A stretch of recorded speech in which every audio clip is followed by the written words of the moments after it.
Chapter 858. Tomorrow Shen Miao would be getting married and tomorrow Xie Jingxing would be leaving Mingqi's Ding capital. When Xie Jingxing returned to Great Liang and once again step into Mingqi, when would it be? Would he meet with her on the battlefield at that time? Or would he bring people to flatten Mingqi's Ding capital? Princess Rong Exen was Xie Jingxing's previous imu and was also the princess of Mingqi. In front of the country and family affection, one had to make a choice. Not to mention that there was an element of deception in this family affection. After a moment, she walked to the table and sat down before taking out a pen and paper. She dipped the pen in ink and was about to write on the paper but stopped her actions just as she was about to write, as if she was in a dilemma. When this letter was written and sent out, no one knew what was waiting for Xie Jingxing. Perhaps it would be thousands of people criticizing him, or perhaps he would be in danger. But there was one thing that was certain. When this letter was completed, it represented that she had made a choice. The feelings that she had with Xie Jingxing in the past would vanish at this moment. It was a painful matter for Princess Rong and Xie Jingxing to turn from a close relative to a person with hatred. Princess Rong dared not think of this ending, but she had no choice. She really did not expect that she, who almost followed Xie Jingxing's death news, would now personally push Xie Jingxing onto the road of death. She clenched her teeth and finally picked up the pen to write. In the residence of the Count of Pingnan, Su Yu and Su Furen looked at Su Mingfeng's tightly shut study door and looked at each other in dismay. Su Mingfeng had lived for more than 20 years, and this was the first time he longed for a young lady in his heart. Unfortunately, this marriage was not fated.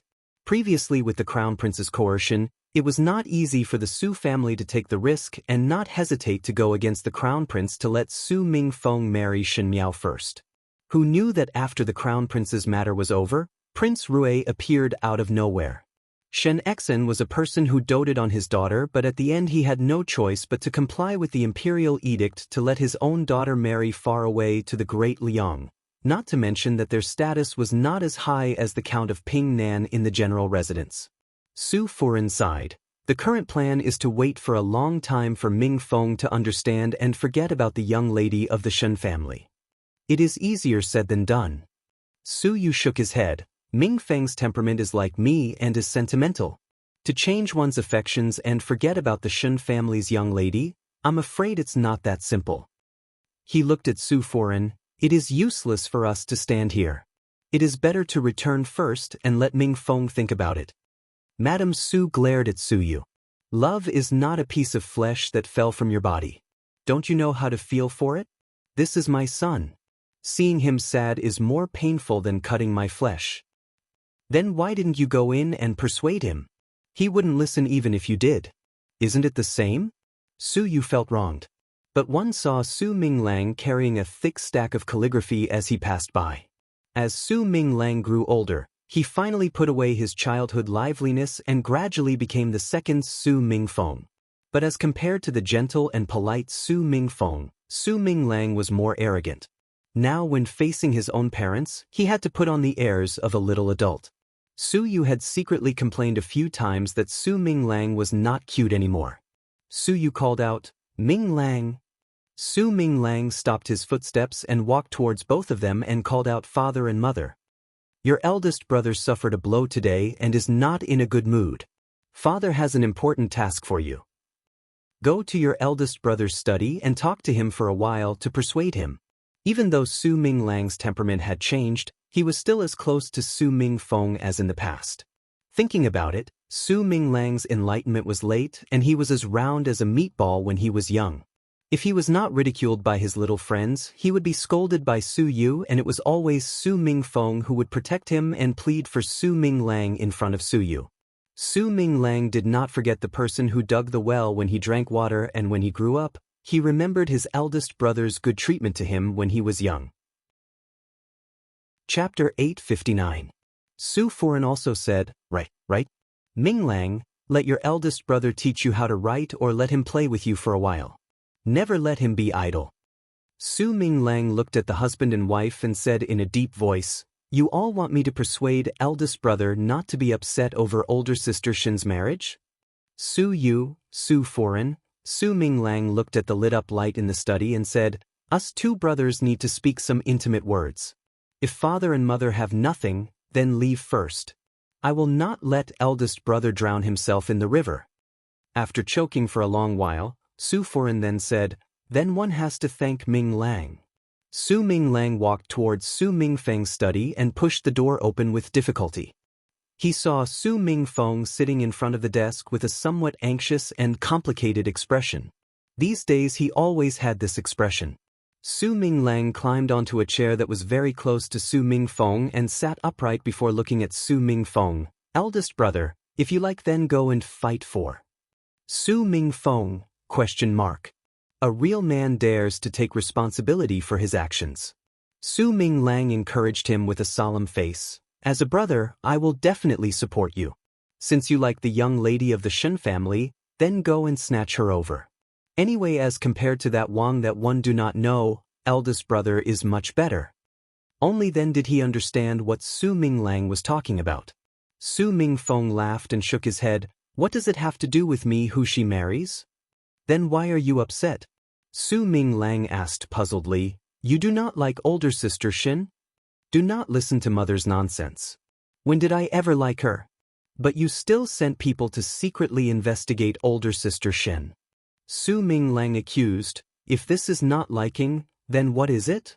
Su Mingfeng shook his head. "I did not do it because I like her, but because—" His tone suddenly paused and a complicated expression appeared on his face. Su Minglang looked at him. "Eldest brother, you are really strange now." "Second younger brother." Su Mingfeng suddenly asked, "Do you still remember Xie Jingxing of the residence of the Marquis of Lineage? Older brother Xie?" Su Minglang said, "Of course I remember. Is that not eldest brother's best friend?"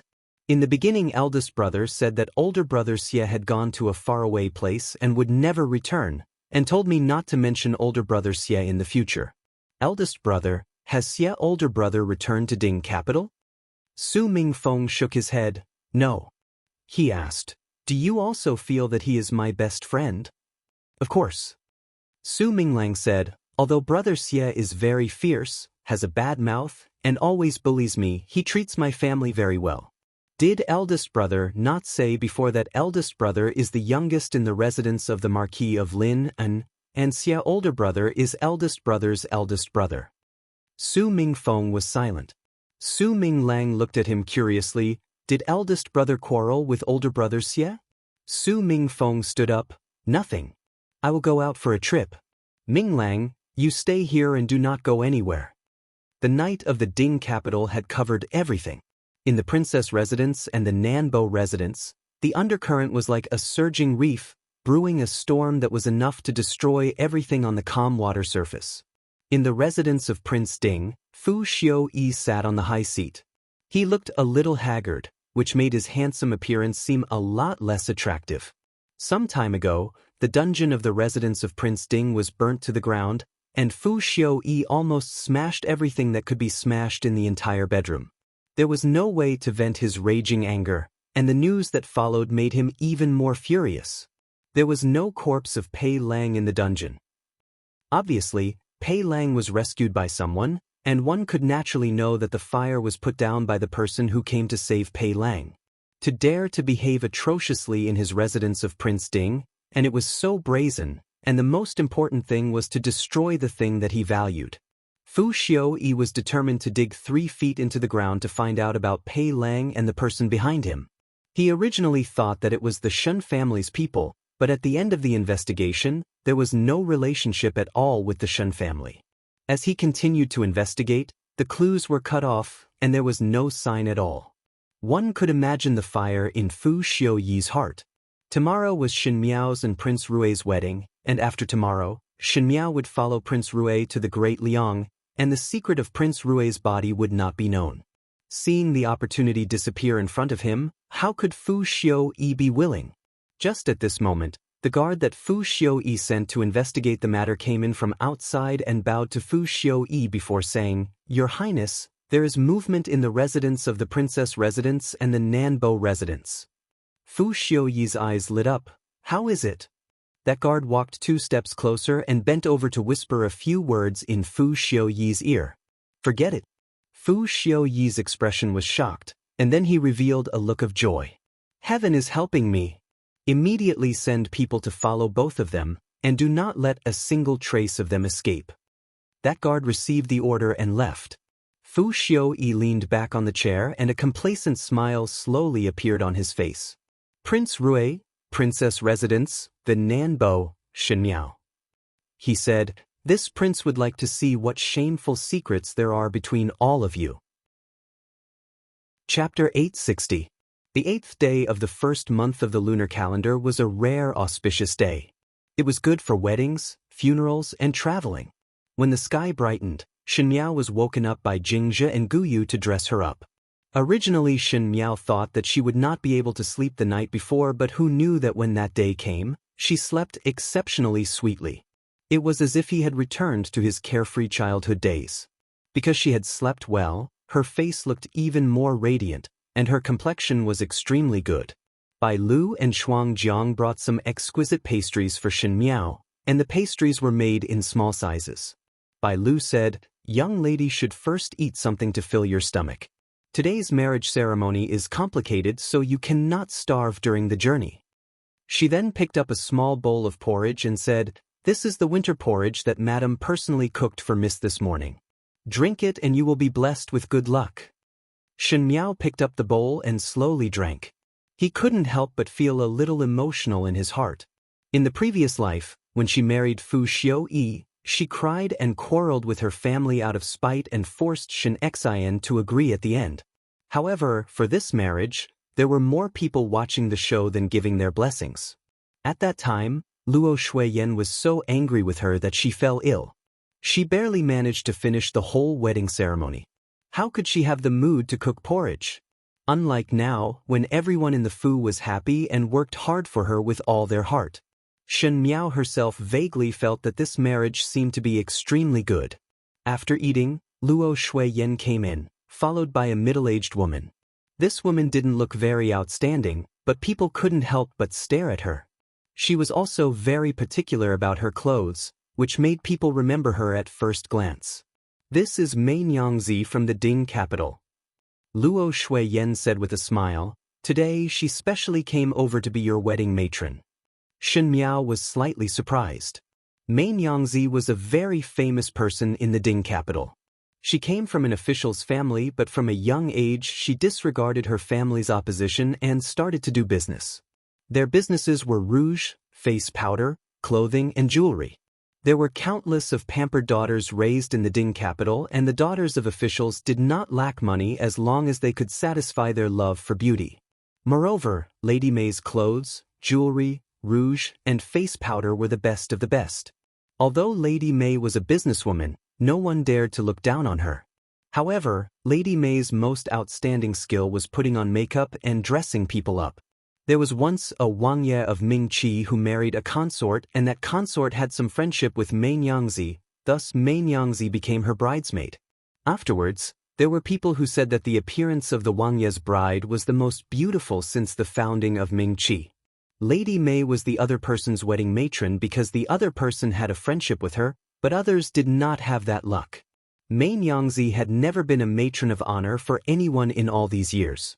Shen Nyangzi and said, Mei Nyangzi Nyangzi, and Lady Nyangzi Shen Yang Shen Shi Shen Shen Su Li Su Shen, and the lady, and Shen, one lady, one, as long as princess does not despise this lady's craftsmanship, this lady will be satisfied. These merchants always had a sharp mouth and would speak according to the person and speak according to the ghost. Naturally Shenmiao did not believe in the words of affinity and thought that it could be that Shen Exen had given this Mei Nyangzi a large sum of money. But after thinking about it, Mei Nyangzi did not seem to be lacking in money, and even doing business was based on her mood, so why would she care about the benefits of these worldly possessions? Just as she was thinking, Lady Mei had already come forward and said with a smile, Princess, this bride's outfit is very complicated. May one have to trouble to change into the wedding dress first so that this lady can add to your dowry? Luo Shuiyan quickly urged Shenmiao to go over. After changing the clothes, she twisted her face, coiled her hair, changed her jewelry, and put on layers of makeup. Chapter 861. Mei Nyangzi was grooming Shen Miao as she said with a smile, "This servant have seen a number of young ladies in these years." Officials' young ladies also asked this servant to buy jewelry and cosmetics. This servant have seen all the young ladies in the Ding capital, but there is no one that can compare to the Wang Fei's bearing. She smiled and said to Luo Shuiyan, "Foreign, do not blame this servant for being talkative. The Wang Fei does not look like Foreign. Foreign is candid and frank while the Wang Fei is graceful and luxurious. Even the nobles in the palace are inferior." Hearing others praising her daughter, Luo Shuiyan was naturally happy, but since the palace was being talked about, Luo Shuiyan was modest. How can it be that good? It is just that Jiao Jiao is calm and has improved a lot compared to her father. Words cannot be said like that. Mei Nyangzi traced Shen Miao's brows and said, "Even though some people have noble status, they do not have that weight in their bones. They only put on airs, and once their clothes are taken off and their jewelry thrown away, they are no different from common people. But some people are different. Even if they have plain clothes and hairpins, they do not have anything and just sit there, they are still high up. I see that the Wang Fei is the latter." She smiled. "Looks like it is a life of great wealth and nobility. But today Foreign can rest assured that there will definitely not be plain clothes and hairpins. Such a good wedding dress and such good jeweler. If I, Mei Nyangzi, do not do the makeup for the Wang Fei, it would be smashing my own reputation. One must let the Wang Fei be the first in the Ding capital." Shen Miao allowed Mei Nyangzi to fiddle with her as she listened to Mei Nyangzi speak. Thinking that this Mei Nyangzi seemed to know how to read people, she found it interesting and carefully listened to their conversation. This bride's makeup was done for a full 1 hour. Even if it was a light powder, one had to use a small brush made of wool to brush it carefully. The rouge was also the most natural. Eyebrows like a crescent moon, lips like flower petals, but the most beautiful thing was the eyes. Shen Miao's eyes had always been clear and distinct. They had the pureness of a newborn fawn. But today, Mei Nyangzi had gently hooked the ends of her eyes. Her eyes were still as pure as before, but there was a bit more grace for no reason. There was a feeling of being the mother of the world. Luo Shuiyan was startled by this sudden thought. Mei Nyangzi said with a smile, "There's nothing to worry about right now. After a while, the person who will add to the dowry will come. Foreign, stay here and accompany Wang Fei. Nu Jia will go find some fragrant leaves to make fresh fragrant leaves for Wang Fei to wear." Luo Shuiyan agreed. Shen Miao sat in front of the table as Luo Shuiyan looked at her bewitching daughter in the mirror. She was both happy and reluctant as she held Shen Miao's hands firmly. "Jiao Jiao, today you are going to be married and mother has a few words to tell you." Shen Miao said, "Mother, speak, I will listen." When a daughter gets married, the mother has to say a few words. But when I married your father, your maternal grandmother had already passed away. I only had brothers and no sisters. My sisters-in-law were all young, so no one told me these things." Luo Shuiyan sighed. "That's why I figured out these words myself. I don't know if they're correct, but I'll tell you anyway. The way to get along with a husband and wife is to be honest. Your father and I have been together for so many years and we never had any secrets with each other. If one discover that the other has a secret, one must not be anxious to question. One must wait a while and be more patient. He will tell you." Luo Shuiyan lovingly patted Shen Miao's hands. "Mother knows that you have a steady temperament. This is a good thing as it is not easy to be affected by external things. But for matters of feelings, it is not something that can be solved with patience. If you like him, you will care about his every move and will involuntarily follow your heart and not be so steady. Be more frank and direct. Do not feel shy and do not be afraid. That is your husband and the person that you will spend your life with." Luo Shuiyan paused before saying, "Jing Xing promised me that after having you, he would not have other concubines. To be honest, I do not trust him. As an imperial family, how can there only be one female in the inner courtyard? It is just that now that things have come to this, one can only take one step at a time." Chapter 862. Shen Miao's eyes hung down and heard Luo Shuiyan speaking again, "But our Shen family's daughter will never compromise. If your husband has another woman in his backyard, you can be jealous, you can make a big fuss with him, saying that a virtuous woman is magnanimous. It's all bullshit. It's just an unfair trade that people use to restrict women. If that day ever comes, you don't have to treat him as your husband in your heart. You can't control other people's hearts, but you can control your own. As for the rest, if you want a divorce, father and mother will help you. Shen Miao first looked at Luo Shuiyan in surprise before laughing in her heart. Yes, the Luo family did not have any Tongfang concubines, and the environment that Luo Shuiyan lived in since young made her believe that she would only be a pair of lovers for the rest of her life. If Luo Shuiyan's words were heard by others, it would be shocking, but Shen Miao felt very warm. Luo Shuiyan always considered her feelings and would not let her feel wronged. As for how others felt, what did it have to do with her? Thinking about how Fu Xiuyi's birth mother, consort Dong Shu, always requested her this and that, requesting her to be virtuous and magnanimous, and even took the initiative to recruit a Sufei for Fu Xiuyi not long after they got married, it was really a clear contrast. Luo Shuiyan suddenly took out a small booklet from her sleeve and said, "Jiao Jiao, this? Keep this well. After the wedding ceremony is over, find some free time to read it." Shen Miao was still somewhat baffled and took it over before asking casually, "What is this?" Luo Shuiyan's face turned red and she stammered, "You need to understand." Seeing that Shen Miao was about to open it, she quickly held Shen Miao's hand and said, "Do not look now. Later. You can read it later when you're alone." Shen Miao nodded her head, and just as she wanted to ask a few more questions, she saw Luo Shuiyan's unnatural expression and suddenly understood, and her face was burning hot. She had never seen the spring painting before. In the previous lifetime when she got married, the entire Shen residence was in a mess, and she even forgot to bring this booklet with her. Afterwards, on the day of their marriage, Fu Xiuyi did not consummate the marriage with her, not to mention looking at this. She and Fu Xiuyi's consummation was done in a hurry, and Fu Xiuyi was extremely perfunctory. Even though Shen Miao had not seen the spring paintings before, she had heard others talking about it later on, and there were also the newlyweds studying the spring paintings, but she had never experienced these before. He didn't expect that after getting married again, the regrets of his previous life would be fulfilled. Just as Luo Shuiyan and Shen Miao were feeling somewhat awkward, footsteps were heard from outside. Luo Tan pulled Feng and Ning and walked in. Seeing that Luo Shuiyan was also present, she said, "Gumu, we are here to send Biao youngest sister's dowry." Luo Shuiyan was just feeling awkward. Seeing that the two of them had helped her out, she let out a sigh of relief. She smiled and said, "Then you guys talk first. I'll go out for a while and come back." After Luo Shuiyan left, Luo Tan circled around Shen Miao and exclaimed, "Biao youngest sister, you are really too beautiful today. She's even better than the fairies." Not bad.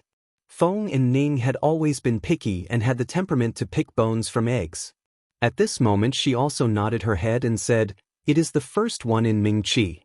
Ever since Shen Qiu gave her a cold face, Feng and Ning came less often. But this time when Shen Miao was getting married, even though she was afraid of Shen Qiu, she still plucked up her courage to come. "Heard that it is Mei Nyangzi who made the wedding matron for you."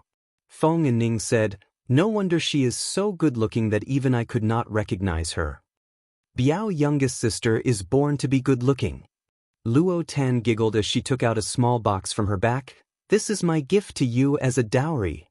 Shen Miao opened the small box, and it was a thing that looked like a lump of iron, but she did not know what it was. Before Shen Miao could speak, Feng and Ning took the lead and asked, "What is this? It is really too shabby for you to give this to Shen Miao." Chapter 863. What do you know? This thing is called a compass. Luo Tan said, "It is different from those that are used in the military camp, which can only be used in general. This can be used very accurately. It is something that came from the Eastern Sea, and it is said that it is only used in the fleet." Older brother Ling brought 10 back and said that he wanted the craftsman to make more for the army. "It was not easy for me to get one. It is fine if you do not want it." Shen Miao quickly closed the box. "Many thanks." Luo Tan's lips twitched. "I feel that Biao youngest sister do not lack anything, and Prince Ra also sent such a big betrothal gift, so there is no lack." Sending gold and silver jewelry or whatnot would not be comparable to Prince Rui's, and I would only be asking for humiliation if I were to send it. It is better to send something more practical. Take this compass, as one is unfamiliar with the Great Liang, and if one were to get lost one day, perhaps it would be of great use. Shen Miao smiled. That is very reasonable. This is more special than gold and silver jewelry. Luo Tan proudly looked at Feng and Ning. Eldest young lady Feng, what did you send? Take it out for us to take a look and broaden our horizons. If it is some gold and silver jewelry, then forget it, as it is not interesting. Feng and Ning glared at her and said unconvinced, what is a compass? Our Feng family does not have anything, so why would we send such tacky things? She opened her box and took out a small bottle from it and said, there are 3 Yuan Gui Yuan pills inside. Do you know about the Yuan Gui Yuan pill? It is something that the medical scholars of the previous dynasty made to extend one's life, and there is no market for it. She placed the bottle together with the box into Shen Miao's hands and said in disgust, your character is not likable, and there are people chasing after you in Mingqi, much less in the Great Liang. If there is any unexpected mishap, just take 1 Yuan Gui Yuan pill and it will save your life. She then added, but one think that a scourge will live for 1,000 years and you will live for a long time. Shen Miao smiled gently, many thanks. Feng and Ning's words were awkward, but her intentions were good. Shen Miao smiled at the preciousness of the Yuan Gui Yuan pill. Fu Xiu once used 1 Yuan Gui Yuan pill to bribe an advisor that he wanted to rope in. 1 pill was worth a talent and one could see its value. Feng and Ning took out 3 pills at one go. It was really generous. When Feng and Ning heard it, her eyes turned red and said, after this parting, one do not know if one would be able to meet again in this lifetime.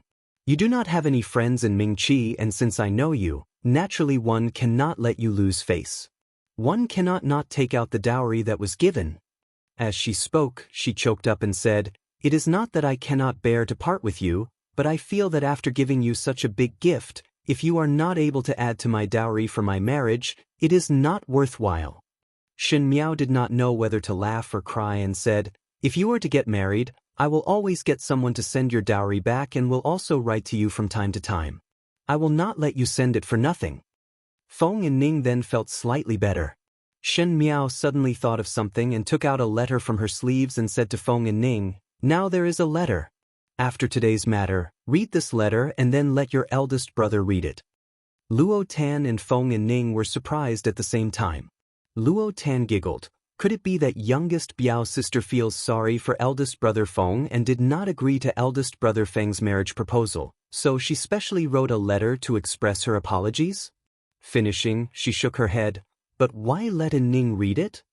Do not bother about this. Shen Miao said, if there is any trouble in the future, you can come to the Shen mansion to look for my eldest brother. My eldest brother will definitely help. Shen Miao remembered that in the previous lifetime, the Feng family's ending was not good. Feng and Ning married a person with a human face but a beast's heart, and at the end she died at a young age.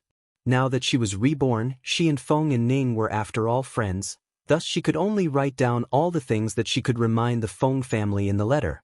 If this letter was taken out by Feng and Ning, one feared that Master Feng would think that Feng and Ning was messing around, but it was different when Feng Zixian took it out. Feng Zixian had after all entered officialdom, and Master Feng believed in Feng Zixian's talent, so he would treat this matter seriously. Chapter 864. As for Shun Qiu, since Shen Miao was not in Mingqi, he could only trouble his eldest brother to help take care of the Feng family.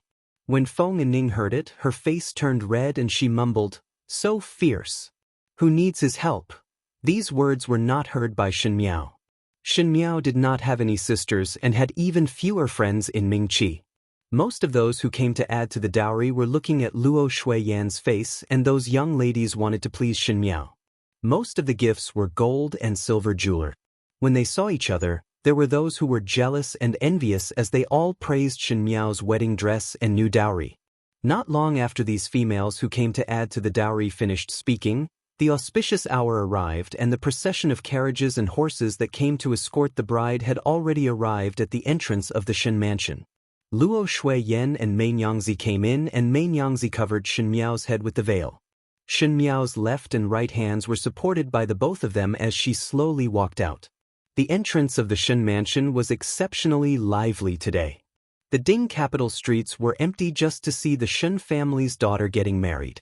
The entrance of the Shen mansion was surrounded by 3 layers of people. The commoners were discussing. Today the extravagance of the 5th young lady of the Shen family's marriage is very big. Look at the carriages and horses outside. It is not something that an ordinary person can use. You see that the sachets that were given as gifts are all silver pieces and not copper coins. One would know that this marriage gift is not ordinary. Another person interrupted, how can the extravagance not be big? Not to mention that the Shen family is already very well off. One do not even look at who 5th young lady is marrying. That is a prince of the Great Liang. One heard that the Great Liang's land is rich and fertile. Initially one did not believe it, but now one have no choice but to believe it. A prince of the Great Liang marrying a wife is even grander than our emperors. Isn't this slapping His Majesty's face? These words cannot be spoken carelessly.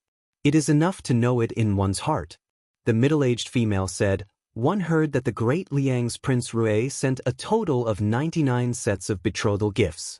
One do not know if it is real or fake. Quickly look. It is here. In Ming Qi's wedding ceremony, there was a need to send betrothal gifts.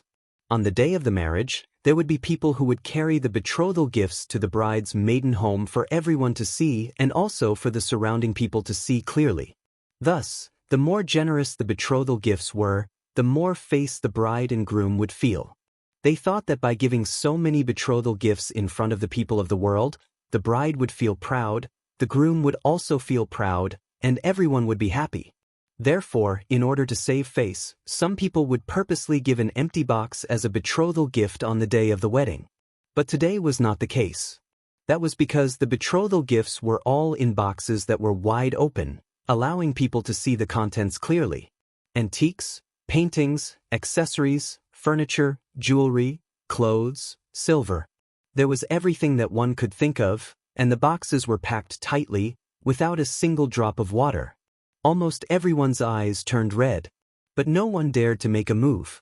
Even the most arrogant thieves and robbers did not dare to act rashly, because around the manservants who were carrying the boxes, there were all Great Liang soldiers. The soldiers were wearing thick armors and their treasured swords were unsheathed by their sides. They did not look angry and their footsteps were orderly, as if as long as there was someone with bad intentions, they would immediately drag that person out and behead him. This kind of prestige and fierceness made others not dare to come close. The crowd spontaneously opened up a path to let those people carrying the betrothal gifts pass. Some people were curious and really used their fingers to count one by one, 1, 2, 3, 4. The long queue seemed to have no end, and the sound of people sucking in cold air was heard one after another. Until the last number, someone shouted out, "It is 99 sets. 99 sets of betrothal gifts. 99 sets of betrothal gifts." Chapter 865. In the beginning, when the Crown Prince married the Crown Prince's imperial consort, there were only 58 sets and this was almost more than half. But Prince Rui was only a prince of the Great Liang, so if it was the Great Liang's emperor's wedding, how much extravagant would it be? But one need not care about the Great Liang's emperor. Now that Xin Miao was married, it was already more extravagant than the Ming Qi's emperor. The crowd could not help but burst into exclamations. One could imagine that after today, Xin Miao's grand marriage would become a grand scene that no one in Ming Qi would be able to surpass. There were also young females in the surrounding crowd, not to mention the daughters of officials that came to add to the dowry. All of their eyes turned red. Which woman didn't look forward to a grand marriage? Women were always somewhat vain. But who would have thought that the stupid Xin Miao of the Shen family, who could not be compared to her own Tangjie, who was always ridiculed and laughed at, and was disdained by Prince Ding, would be able to marry such a good marriage? One had to know that in the beginning Fu Xiuyi was indifferent to Xin Miao, but Xin Miao became braver and was treated as a joke by the entire Ding capital. So it was said that misfortune may be a blessing in disguise. Who could say what would happen in the future? Someone said, "Did not 5th Xin young lady adore His Highness Prince Ding?" One fear that one is rejoicing in one's heart. One know that His Highness Prince Ding had always been simple, and if fifth Xin young lady married to His Highness Prince Ding, one fear that there would not even be 1% of this extravagance. These words were coincidentally heard by Fu Xiu-yi, who was in the crowd. A trace of anger surfaced on his face, but he quickly suppressed it. His simplicity was done for the world to see, but it was for a good reputation. If he was to hear others say this in the past, Fu Xiu-yi would only be happy, because it meant that he had succeeded. But today at this place, at this time, Fu Xiu-yi was said to be simple, which made Fu Xiu-yi angry. It seemed to be saying that he was far inferior to Prince Rui. The guards that were sent out to investigate yesterday had not returned yet. Fu Xiu-yi knew that the matter had most likely failed. He sent people to search for the whereabouts of his subordinates, but at the same time he had no choice but to participate in Xin Miao's marriage. He also wanted to see how arrogant this great Liang's Prince Rui could be. Unexpectedly, Prince Rui really dared to do so. To actually use such a big extravagance as a comparison, it made the imperial family of Ming Qi more stingy. If this was not a clear slap to the imperial family's face, what was the most hateful thing was that this could not be said, as Prince Rui was not a person of Ming Qi and the rules of Ming Qi could not control him. He then looked at the entrance of the Shen mansion where Shen Miao was being supported by Luo Shui-yen and Mei Yangzi as they walked out. Shen Miao was standing on the brazier and carefully lifted her feet to avoid burning her skirt. Her movements were careful and slow, as if she was taking this matter very seriously. The surrounding people were amazed at how bright and resplendent Shen Miao's wedding dress was, but Fu Xiu-yi felt an indescribable feeling in his heart. He suddenly felt that this scene was extremely glaring. Toward Shen Miao, Fu Xiu-yi had a strange feeling in his heart. Initially, when Shen Miao chased after him, he hated stupid people and wanted to use the Shen family's military power to make use of her. Afterwards, one day, Shen Miao stopped chasing him and Fu Xiu-yi found out that he did not understand Shen Miao at all. Not only was Shen Miao not stupid, she was also very cunning. The Shen family was also very strange. It was obviously a chess piece that was held in one's hands, but one did not know when it started. It had escaped from his hands and even formed a faction on the other side of the Chu He Han boundary and confronted him. But that had nothing to do with feelings. Before Fu Xiu-yi's great undertaking was completed, he did not have any thoughts to delay the relationship between a man and a woman. But at this moment, Fu Xiu-yi actually had an impulse to kick over the brazier because he faintly felt that this scene was not right and seemed to be wrong somewhere. Just as he was unable to suppress this inexplicable thought in his mind, there was a sudden commotion in the crowd. He turned his head to look and saw that the crowd automatically separated to form a small path, and from the end of the path, there was a person in bright clothes riding a horse over. That person pulled the reins and his bright red robe was as hot as a raging fire as he quickly rode the horse over from afar. His clothes fluttered and his posture was elegant but passionate, almost burning one's eyes. Everyone was in an uproar. That person was just a step away from Shen Miao when he suddenly pulled the reins and the horse's hooves suddenly stopped, causing everyone to exclaim in surprise. The young man was sitting high up on the horse and his silver mask was slightly reddened by the bright red robe. He did not say anything and only leaned over slightly on the horse's back and reached out a hand towards the new bride. He lazily opened his mouth in an irresistible manner. "Come to marry you, Shen Jiao Jiao." Chapter 866. Come to marry you, Shen Jiao Jiao. His tone was casual, but his posture of reaching out from the horse was extremely serious. He was so unrestrained and arrogant, disregarding etiquette, but it made one feel that everything in the world had quietened down. Only this man's appearance was deeply engraved in one's heart, making one unforgettable. The surrounding people quietened down. Shen Miao's head was covered and she could not see anything. She could only hear the voice coming from the front. She instinctively raised her head and in the next moment, she felt her hand being held up by someone and something was placed on her fingertips. The cool and soft touch made her somewhat at a loss. The surrounding people sucked in a mouthful of cold air. Every generation of the prince of the first rank would have their own thumb ring.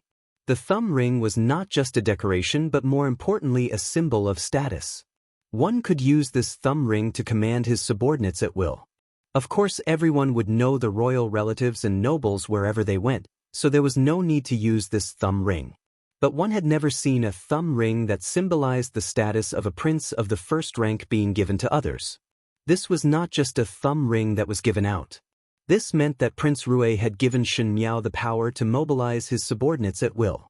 With Shen Miao having this thumb ring, when everyone looked at her, it was no different from looking at Prince Rui. This was surrendering one's power to others, but he was giving it to a female. One had seen those who dote on their wife, but one had never seen such doting.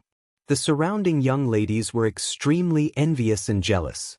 Even though this Prince Rui was wearing a mask, his charm was infinite. His status was noble and he was also generous. The only thing they could comfort themselves was that Prince Rui was so outstanding and naturally there would be many women around him.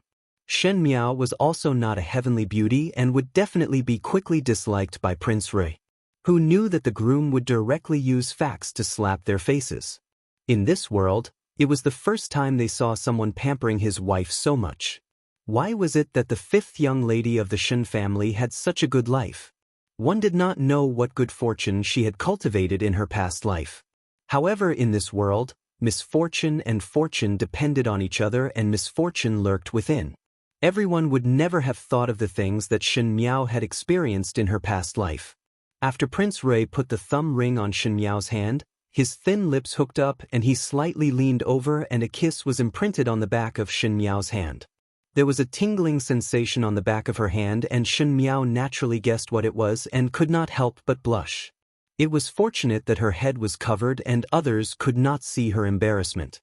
Prince Rui straightened up and Mei Nyangzi hurriedly sang with a smile, "Enter the betrothal gifts, lift the dowry." After carrying the dowry, as the mother, she had to personally feed the bride some sesame dumplings. The dumplings were small and there were peanuts, lotus seeds and sesame seeds mixed inside, implying to give birth to a noble child early. Luo Shuiyan scooped it up with a small spoon and Shen Miao slightly lifted a corner of the lid and swallowed the sesame balls that Luo Shuiyan fed her. Luo Shuiyan's eyes were a little moist. "Jiao Jiao, after you get married, don't let yourself down." Shen Miao's heart was also moved and said, "Mother, save it." Shen Exen turned her back and quietly wiped the tears from the corner of her eyes. He was a grown man and also a general who had led countless of soldiers, so it was not proper for him to cry in front of others.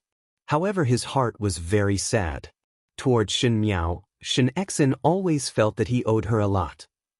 Especially after the conversation with Xie Jingxing that day, he then knew that he had always thought that they raised Shen Miao in a greenhouse, but did not know that there were more snakes, worms, rats and ants in the greenhouse. In those years that no one discovered, she had gradually grown up. Before there was time to make up for it, before there was time to do anything, Shen Miao was about to get married. From a crying baby to a babbling little girl, and now to a slender and elegant bride, Shen Exen was filled with emotions. Shen Qiu walked over. The bride's brother was responsible for carrying the bride onto the sedan. Chapter 867. Shen Miao laid on Shen Qiu's back and Shen Qiu walked exceptionally slowly as he spoke softly, "Younger sister, you are too thin. If you were to marry to the great Liang, when I see you again, as long as you are thinner than today, I will look for Prince Rui to settle accounts. Shen Miao, quickly give birth to a niece for me. A nephew is also fine." Shen Qiu's voice was naive and did not have the bravery of the battlefield. He said, "I will come and see you." Shen Miao buried her head in Shen Qiu's neck and acted like a spoiled child to him, "Must." Prince Rui, who was on horseback, saw this scene and his brows twitched. After Shen Qiu carried Shen Miao onto the sedan and the curtain was lowered, Mei Nyangzi started to sing. The most grand event in the world is the joy of a wedding. The monarch did not hear of the saints, a mouthful of food, a ladle of drink, in a shabby alley. One cannot bear the worries and one does not change one's happiness. Lang Jun is like this. Beautiful. The fifth lady of the Shen family. At the beginning of Nuwa, she refined 10,000 stones to mend the heavens, cultivated on the surface, and melted into the inside. She was really a gentle and graceful lady. Born to be a citizen, there are rules for everything. Lang Xuan's appearance was dignified and his mannerisms were like a wild goose pagoda. Even though he was involved in the crowd, it did not change. The fifth lady of the Shun family was from the Ming-Chi's Ding capital. She was gentle and virtuous, completely different from the vulgar, bewitching and elegant. Her appearance was dignified and her mannerisms were reserved. Even Shi Zi's appearance could not compare. Today the marriage of Qin and Jin, tying the hair to become husband and wife, loving and inseparable. 1 Yang first moves, 2 surnames harmony, 3 abundance, 4 beauties, 5 generations of prosperity, the phoenix divination. 6 rites completed, 7 virtuous gathered, 8 gathered, 9 harmonized, 10 perfect and flawless, envy the Luan and harmony. A pair of lovers leave a shadow, matchless countries scholars tie the knot. Lift the sedan, the wedding is a success. Mein Yangzi's voice was bright and cheerful and the lyrics were pleasant to listen to. When she finished singing, everyone applauded and cheered. The servants who were preparing outside suddenly threw out the copper coins that were pasted with gold foil. The crowd swarmed and said auspicious words as they snatched the money and sweets at the same time. It was bustling with activity. Shen Miao sat in the bridal sedan chair. Although she could not see what was happening outside, she could clearly hear the surrounding movements. It was bustling, which made her heart feel perturbed. She comforted herself that it was not her first time getting on the bridal sedan, so what was there to be nervous about? However, when she did it again, her hands still couldn't stop trembling. Lowering her head, she saw the white jade thumb ring on her fingertip. It flickered with a bright and clean color, and she couldn't help but reach out to touch it. The bearers outside began to lift the bridal sedan. The bearers that Xie Jingxing found were naturally good, and the sedan chair was lifted very steadily and did not sway at all. Prince Rui sat on a tall horse and walked at the front. There were large red silk flowers hanging on the horse's body, making him look very dignified.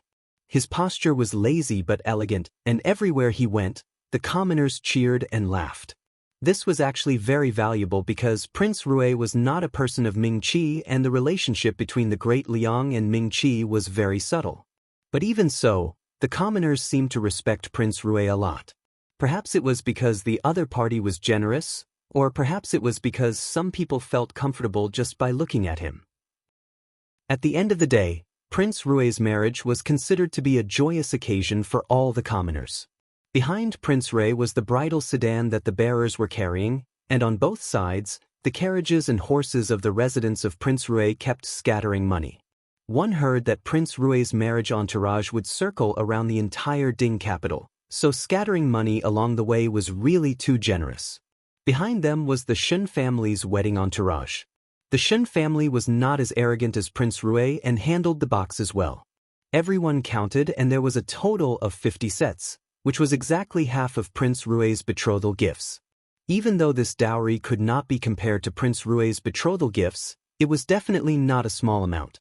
One had to know that when the crown prince married, the crown prince's consort's dowry was only 42 sets and the Shun family had 8 more sets. The most important thing was that the Shun family was not a wealthy merchant family.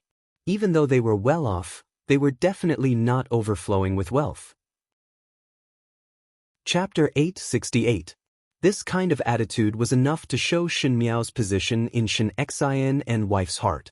At the back of the crowd, Luo Shuiyan, who was riding along with the wedding procession, secretly turned her head and said to Shen Xian, "Is this really good?" Shen Xian said, "Since he dares to send, we dare to accept.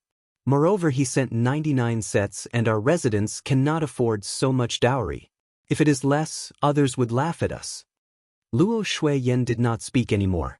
Out of the 50 sets of Shen Miao's dowry, 20 sets were from Prince Rui. On that day when Prince Rui came over to send the dowry, a piece of paper fell out from the dowry box. Luo Shuiyan saw clearly that it was the list of Shen Miao's dowry. Prince Rui also knew that his betrothal gifts were too shocking and the Shun family would definitely not be able to afford a matching dowry, so he simply settled the dowry himself. Even though there were only 20 sets, these 20 sets were firmly filled to the brim. In other words, Prince Rui had given the Shun family 119 sets of dowry. It was because of this that Shen Qiu's impression of Prince Rui became better. After all, The other party was not stingy with spending money on Shen Miao's marriage and was a very straightforward person. The streets were filled with gongs and drums beating in joy. Fu Xiaoyi was mixed in the crowd but did not continue to follow. He only felt that this scene was very eye-catching and his face was cold as he turned his back to the sedan chair and left. Naturally, Emperor Wenhui was the same as him. Emperor Wenhui had long heard from his subordinates that Prince Rui's marriage was grand and was even more glorious than him, the emperor. This was like slapping his face. The more glorious Prince Rui was, the more the Ming Qi's imperial family looked like a cold cicada. Of course, the thing that made Emperor Wenhui the most unhappy was not this, but that he was originally unwilling to this marriage. If it was not for Prince Rui using the few cities at the border to threaten him, he would not have made this move. He was obviously not willing for Shen Miao's marriage, but he still had to write an imperial edict to Prince Rui. The Shen family's good chess piece was wasted just like that. As long as Emperor Wenhui mentioned that Prince Rui was getting married today, the scene of Prince Rui threatening him in the imperial study to bestow marriage would appear in his mind. His chest would be stuffy and he would not take the initiative to find trouble for himself. He then let the eunuchs in the palace receive the wedding gifts that Prince Rui sent over and closed the palace doors tightly. He then returned to Yang Exen Hall to lie down and did not allow anyone to disturb him. This marriage had to be done in Mingqi and the bridal sedan had to be carried around the Ding capital, but marriage was a matter of both parties. Prince Rui's family was in the Great Liang and originally after the bridal sedan bypassed the city gates, it was to leave the city, but Prince Rui insisted on completing all the formalities in the Ding capital. Thus the ritual of greeting one's parents was held at the altar in the Ding capital. The altar in the Ding capital was a place that the emperor would use when he appointed the empress. Needless to say, this was an additional reward that Prince Rui requested from Emperor Wenhui. No matter how unwilling Emperor Wenhui was, he could only agree. On the altar, Mei Nyangzi carefully helped Shen Miao down from the bridal sedan and Luo Shui-yen and Shen Exen who followed along sat at the other end of the altar. Bow to heaven and earth, bow to one's parents and bow to one another as husband and wife.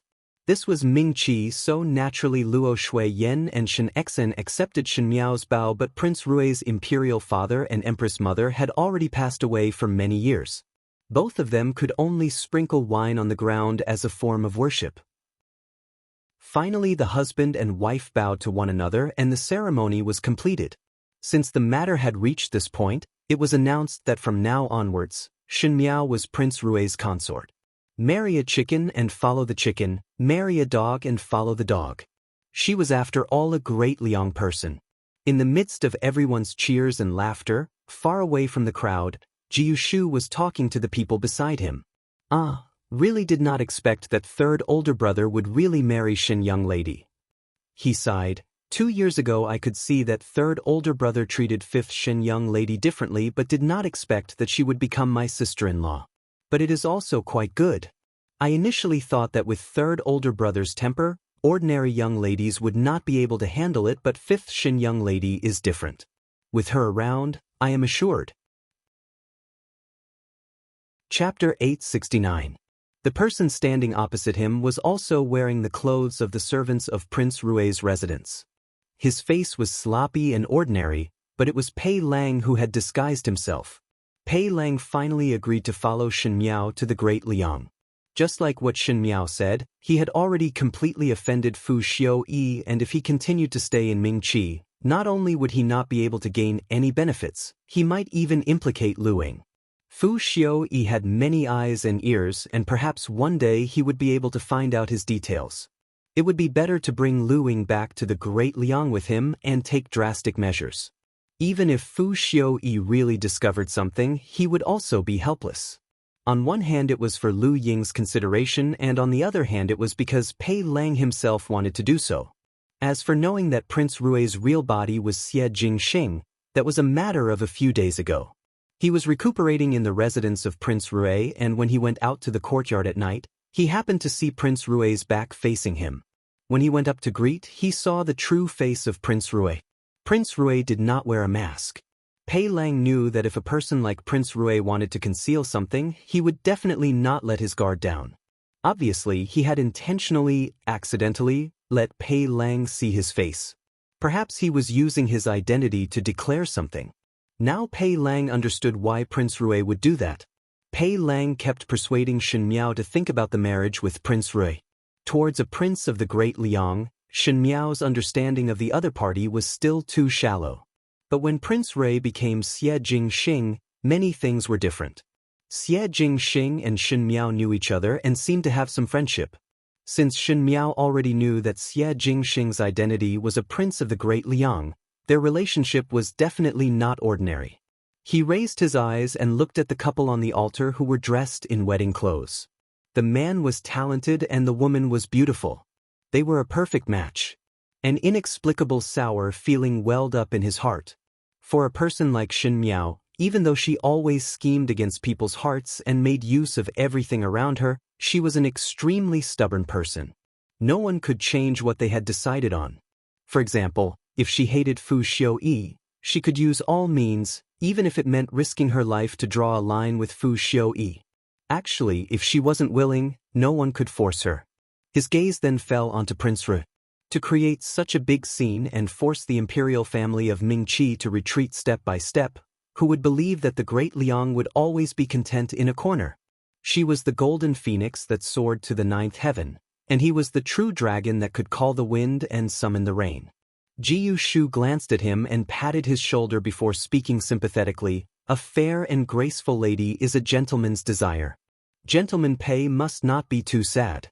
When we return to the Great Liang, with Gentleman Pei's grace, there will be many young ladies who adore you.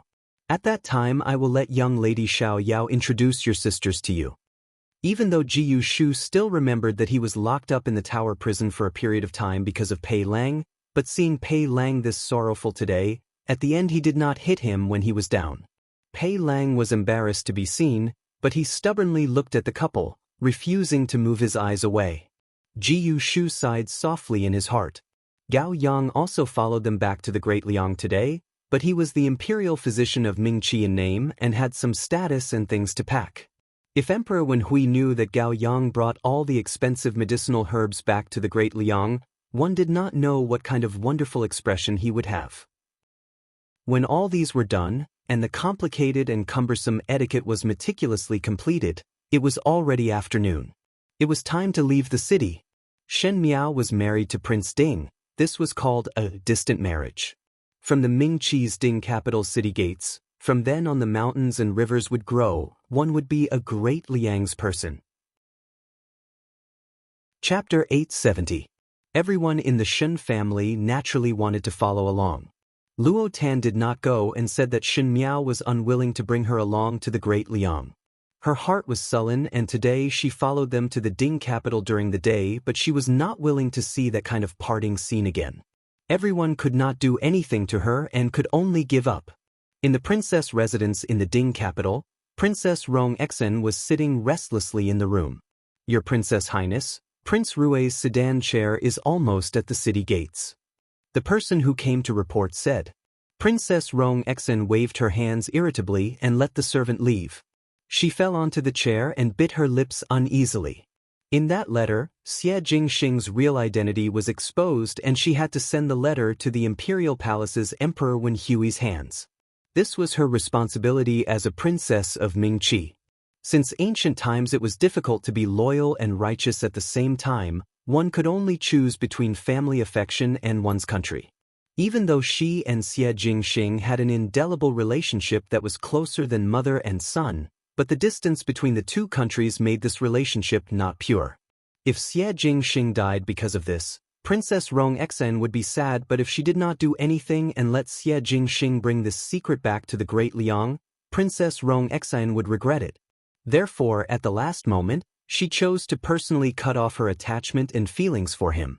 Princess Rong Exen had an absolute understanding of her own imperial older brother as to what would happen after Xie Jingxing's identity was exposed.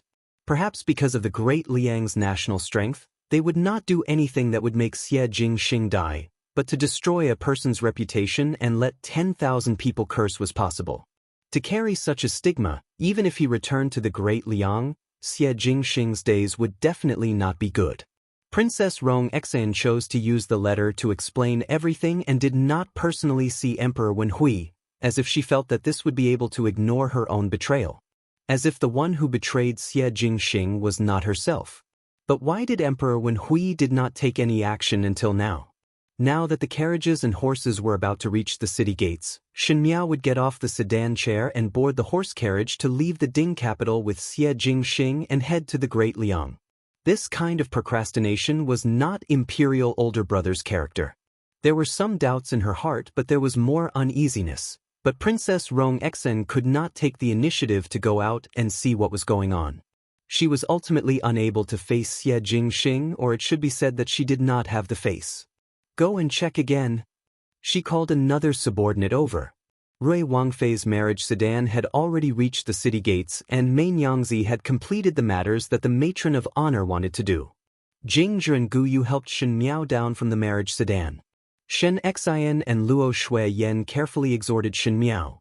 The Great Liang and Ming Qi are different. At that end, remember to always take care of yourself. If you're cold, take care of yourself. Write to them from time to time. If you are wronged, you must tell them. Shen Xian turned his head and said a few words to Xie Jingxing. They were well aware of each other's identity, and since Xie Jingxing was honest, Shen Xian's view of him had changed. He instructed Xie Jingxing to not let Shen Miao be bullied in the Great Liang no matter what. Xie Jingxing naturally agreed. Shen Qiu fiercely threatened that if the next time he saw that Shen Miao was thin or haggard, he would definitely bring the Shen family army to flatten the residence of Prince Ru. Prince Rui only snorted at this. If it was not for Luo Shui-yen stopping him, one feared that Shen Qiu would have fought with Xie Jingxing on the spot. The time had arrived, and Shen Miao spoke a few more words to Shen Xian and Luo Shui-yen. Now that she was about to leave the Ding capital, there were many matters in Ming Qi that she wanted to manage, thus she could only exhort a few words. Chapter 871. Luo Shui-yen wiped her tears and said, "Jiao Jiao, you must write back." The curtain of the horse carriage was put down, and the long convoy of guards moved forward one by one, carrying the heavy dowry as they moved forward in an imposing manner. And at the front, Xie Jingxing was sitting upright on the horse, but the horse kept following the carriage, and from time to time he would talk to Shen Miao through the curtain of the carriage. It made Jing Zhi, Gu Yu and the few maids giggle. The journey was naturally very far, and from Ming Qi to the Great Liang, it would take a few months of journey. In the past lifetime, she had also left the Ding capital's city gates and traveled to the Qin country. But the carriage that she sat in after the country was not as comfortable as it was now. At that time, there were very few servants and palace maids, not to mention people who would protect her and accompany her to talk. Faintly, there was some joy in Shen Miao's heart. Until the evening, it was time to find a place to rest outside. Just as she was thinking about it, the convoy suddenly stopped. Shen Miao's heart tightened. There were often bandits on the roads outside the city. Could it be that they had met with thieves blocking the road? But after thinking about it, Xie Jingxing's subordinates were highly skilled, and there were many of them. One feared that they would be able to defeat the thieves blocking the road. Even though she was not afraid, her heart was still suspicious, so she simply put down the veil and lifted the curtain of the carriage. Jing Zhi, Gu Yu exclaimed as Shen Miao had already jumped off the carriage. One saw Xie Jingxing stopping his horse in front, and in the middle of the road, there was a person wearing a black bamboo hat leading the horse and blocking the front. He said, "Hey, as a brother, do you owe me a bag of money?" That was Su Mingfeng's voice. Most likely he was trying to deceive others, so he wore a cloak so that others could not see his face clearly. He followed from afar, or perhaps he had arrived here in advance and was far enough that he was not afraid of others hearing the conversation here. Shen Miao was slightly startled, but Xie Jingxing had already flipped down the horse and walked in front of Su Mingfeng. Su Mingfeng took out a letter from his bosom and smashed it on Xie Jingxing's chest. "My congratulatory gift." He then whispered, "The letter that was sent out from the princess residence was suppressed by me." "I know." Xie Jingxing's lips hooked up, "but many thanks." Su Mingfeng was surprised for a moment before his voice became angry. "You know? By the way, you have eyes and ears everywhere. I'm afraid you've already hidden your men everywhere. Every movement in the princess mansion can't escape your eyes. Even if I didn't suppress this letter yesterday, you still have a way to take it away." Xie Jingxing declined to comment. Su Mingfeng grabbed Xie Jingxing's collar and pretended to beat him up. Jingjin Guyu jumped in shock, but Tai Yi and the rest did not step forward to stop them. Su Mingfeng suddenly let go and said angrily, "Scoundrel!" Xie Jingxing raised his eyebrows. "I am very happy that you are willing to send me off." Su Mingfeng was silent for a moment before saying, "This is the last time. This is the last time I'm here to send you off." He raised his head. "Loyalty and righteousness can't be both, but this time, I'll still choose loyalty. After this, you and I are no longer brothers." He said, "I know what you're planning, so you don't have to persuade me or make me stay. Both of us will eventually reach the point where we will meet on the battlefield. When we meet again, we will be enemies and no longer have the feelings of the past." He said word by word seriously, "But now, you are still my, Su Mingfeng's, brother." There were some things in the world that made one helpless. Fate would always turn the closest person into the most estranged person. If one wanted to obtain something, one would have to give up some things. Those that were retained would always be the most precious. Shen Miao seemed to be able to see through these two young men in front of her. Many years ago, when they were still friends, chatting and laughing, strolling from the streets of the Ding capital to the end of the alley, and then teasing the teacher together. Su Mingfeng slowly clenched his fist and placed it in front of Xie Jingxing. This was an action that both of them would often do when they were young. The males in the Ding capital would often use this action as a testimony of their brotherhood. When Su Mingfeng was young, he felt that this action was very cool, thus he let Xie Jingxing do it. Afterwards, as he grew older, he felt that this action was stupid and mushy, so he did not do it often. Xie Jingxing looked at him and suddenly smiled. He shook his head and also extended his fist to bump. Su Mingfeng looked up and laughed, "Delightful." He suddenly flipped up the horse that he came from and said to Xie Jingxing, "After today, both of us will no longer be brothers. But now that the sun has not set and the moon has risen, you and I are still best friends." He clamped the horse's stomach and the horse neighed. Su Mingfeng turned the horse around and left. "Today I will congratulate you once again. From today onwards, there will be no need to worry about food and clothing and a house full of children and grandchildren.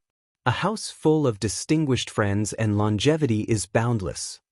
That gentle and always smiling young man's voice was bright and clear, and the ending sound gradually dissipated in the afterglow of the setting sun, and one could only see a blurry back view. Xie Jingxing's eyes were smiling, but his brows gradually became cold. He once again mounted the horse and whipped. He shouted, "Set off!" Chapter 872. It had been more than a month since Shen Miao left the Ding capital. One did not know where Prince Rui's wedding procession had gone to, as one would not be able to catch up. In this 1 month, the Ding capital's discussions about the 10 li of red wedding did not stop. The storyteller in the restaurant talked about the grand occasion of Prince Rui's consort marriage, and it was still filled with guests. The storyteller shook his head as he spoke, and the guests felt the same when they heard it. After all, not everyone could afford to spend such a grand sum of money.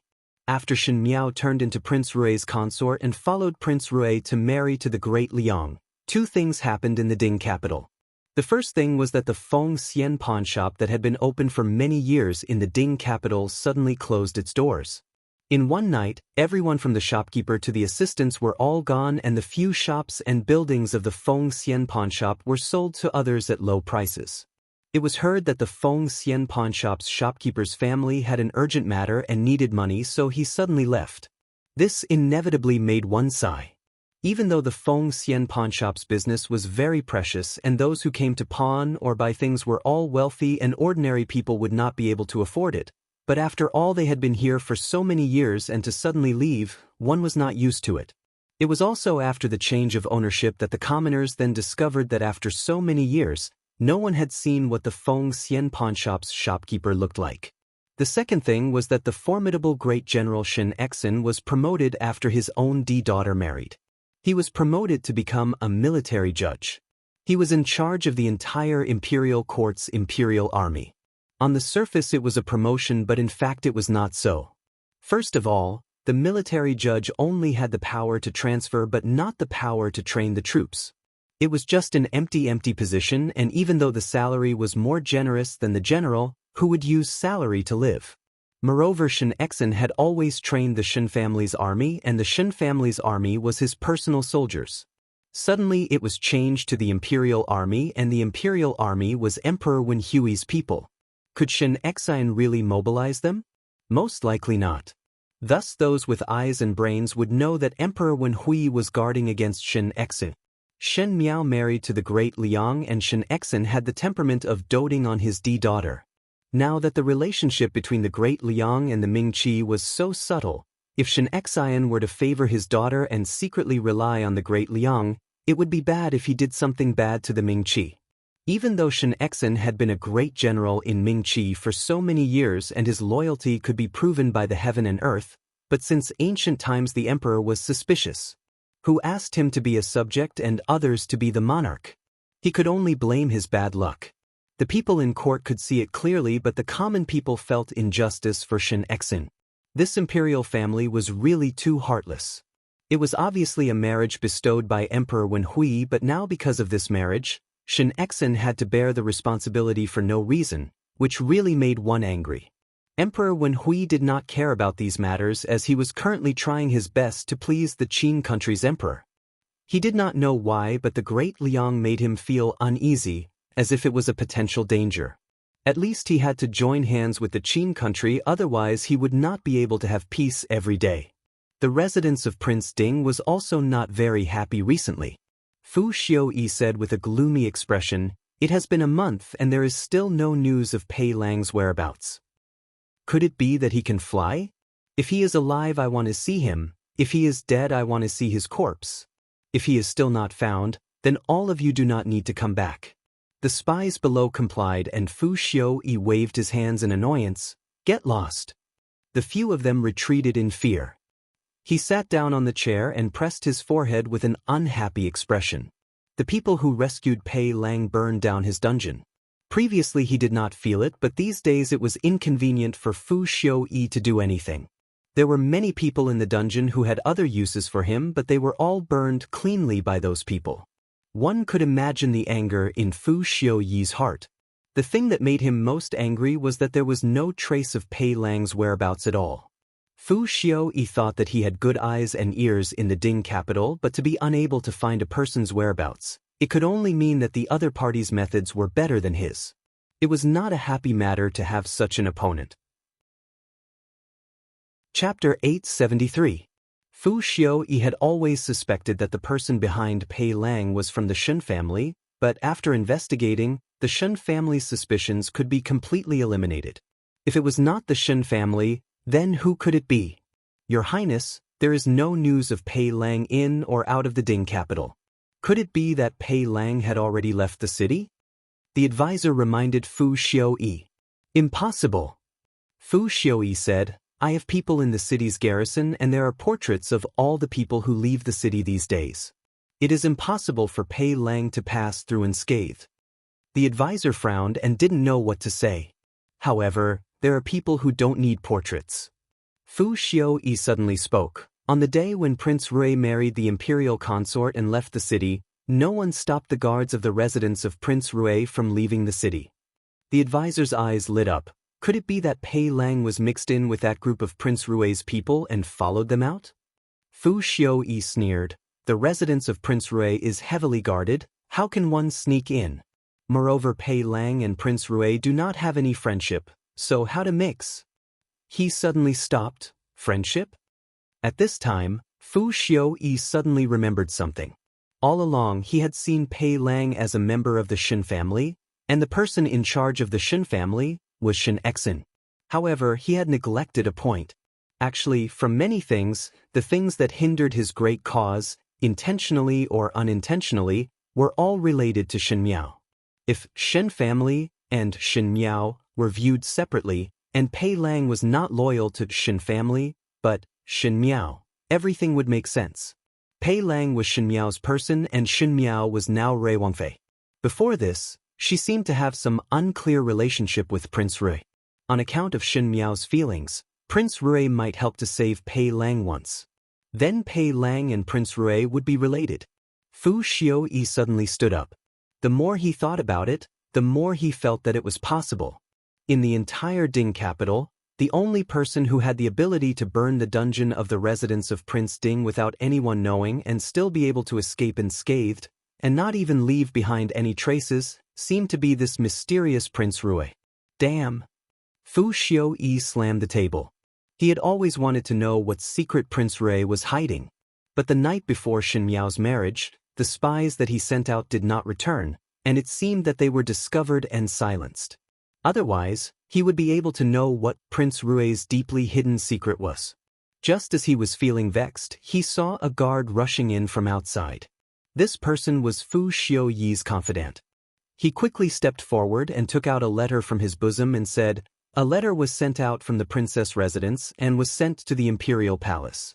This subordinate has intercepted this letter and made a copy. Please take a look, Your Highness." Fu Xiaoyi's heart moved and quickly took the letter. On the matter of Prince Ru, Princess Rong Xian's performance was also very abnormal. Fu Xiaoyi had the intention to inquire about it, but ever since Prince Rui and Shen Miao left the capital, no matter if it was Princess Rong Xian or the residence of Ping Nanbo, they did not do anything special. Every day they still did what they should do, making him unable to start. Princess Rong Xian had been a widow for many years and was not close to Emperor Wenhui. It was rare for her to enter the palace all year round, not to mention taking the initiative to write a letter over. It was fortunate that Princess Rong Xian had been away from the palace for so many years, thus Fu Xiaoyi was able to easily make a copy of her letter. Fu Xiaoyi took out the letter and could not wait to start reading. At first, his expression was only a little anxious, but as time went on, his expression changed. It was as if he was extremely shocked and angry, and with the extreme anger, his facial features were somewhat distorted. When the aides at the side saw him like this, they did not even dare to breathe loudly. After a moment, Fu Xiaoyi suddenly supported the table with one hand and fiercely overturned the teapot on the table. Chapter 874. The tea that was poured spilled all over the floor and the aides and confidants were shocked.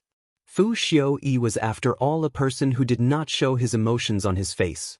Even though he would occasionally be angry, he would not show it like this. It seemed that this was the first time one saw him lose his composure. Fu Xiaoyi only spat out a good word before ruthlessly smashing the letter on the aide's face. The aide hurriedly took it over and was stunned when he read it. In the letter, Princess Rong Xian mentioned a matter, and it was about Prince Rui. Everyone knew that in the past because Princess Rong Xian and Princess Yuqing had a good relationship, Xie Jingxing, who was born to Princess Yuqing, was also taken care of.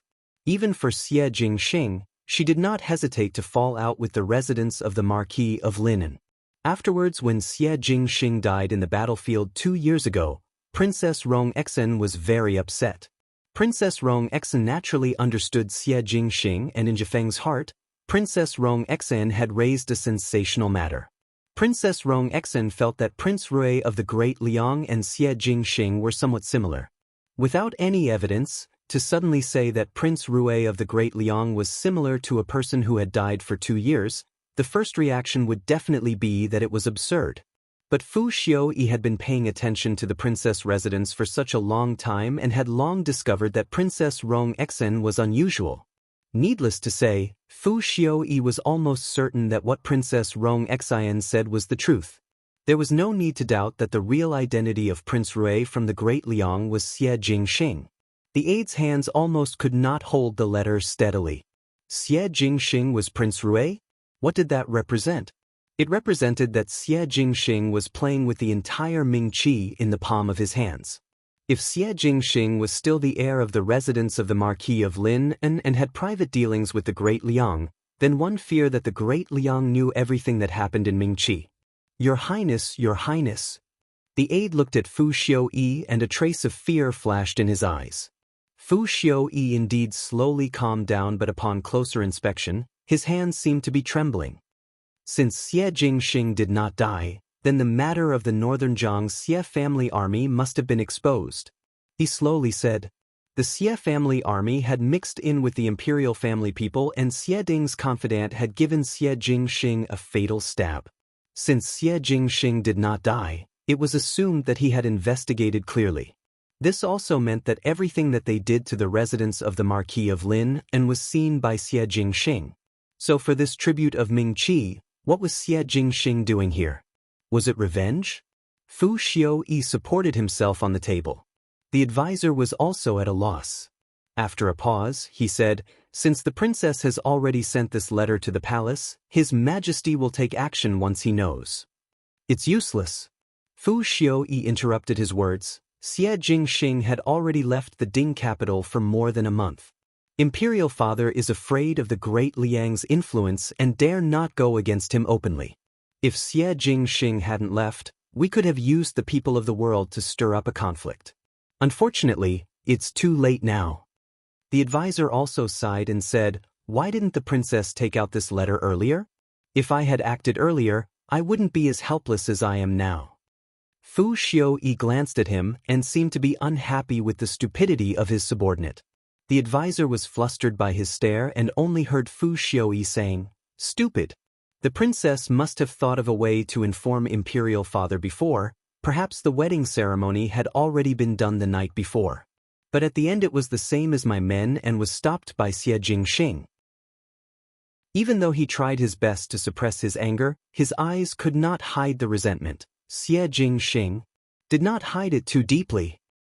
"Then the Shen family?" the advisor asked. "Continue to watch." Fu Xiaoyi sneered. "I want to see if the Shen family knows nothing about Xie Jingxing's identity or if they have been playing dumb for so many years." At this moment, everyone in the Shen mansion did not know that such a thing had happened in the residence of Prince Ding. Chapter 875. Ever since Shen Xian was promoted to the position of military commander, because he did not need to personally lead the troops, he did not go to the Ministry of War every day. Shen Qiu was still in his old position, being a small leader with Luo Ling in the garrison army. But the days were much more relaxed than before. Luo Shuiyan and Shen Xian discussed, "Why not after a few more days, we will bring up with His Majesty to return to the Shaochun city?" Luo Shuiyan sighed. "At least in the Shaochun city, one would not waste one's time like this." Shen Xian shook his head. "The emperor kept us in the Ding capital to guard against the Shen family's movements, and it is impossible to let us return to the Shaochun city. To stay in the Ding capital and become a chess piece to restrain Jiao Jiao, it would be easier to do things in the future." Luo Shuiyan vaguely felt that Shen Xian's words were somewhat strange, and seemed to be hinting at something. Just as she was about to ask, she heard Shen Xian sighing, "Moreover, there is no news from Tan. If one were to really return, I would not dare to see father-in-law or brother-in-law." "That is also true." Upon mentioning this matter, Luo Shuiyan felt a headache. "I have already sent people to send a message to Jiao Jiao and the rest. It is just that Jingxing's subordinates are fast, and one do not know if they would be able to catch up in time. It would take time for them to come and go, and now there is no news. My heart is not at ease."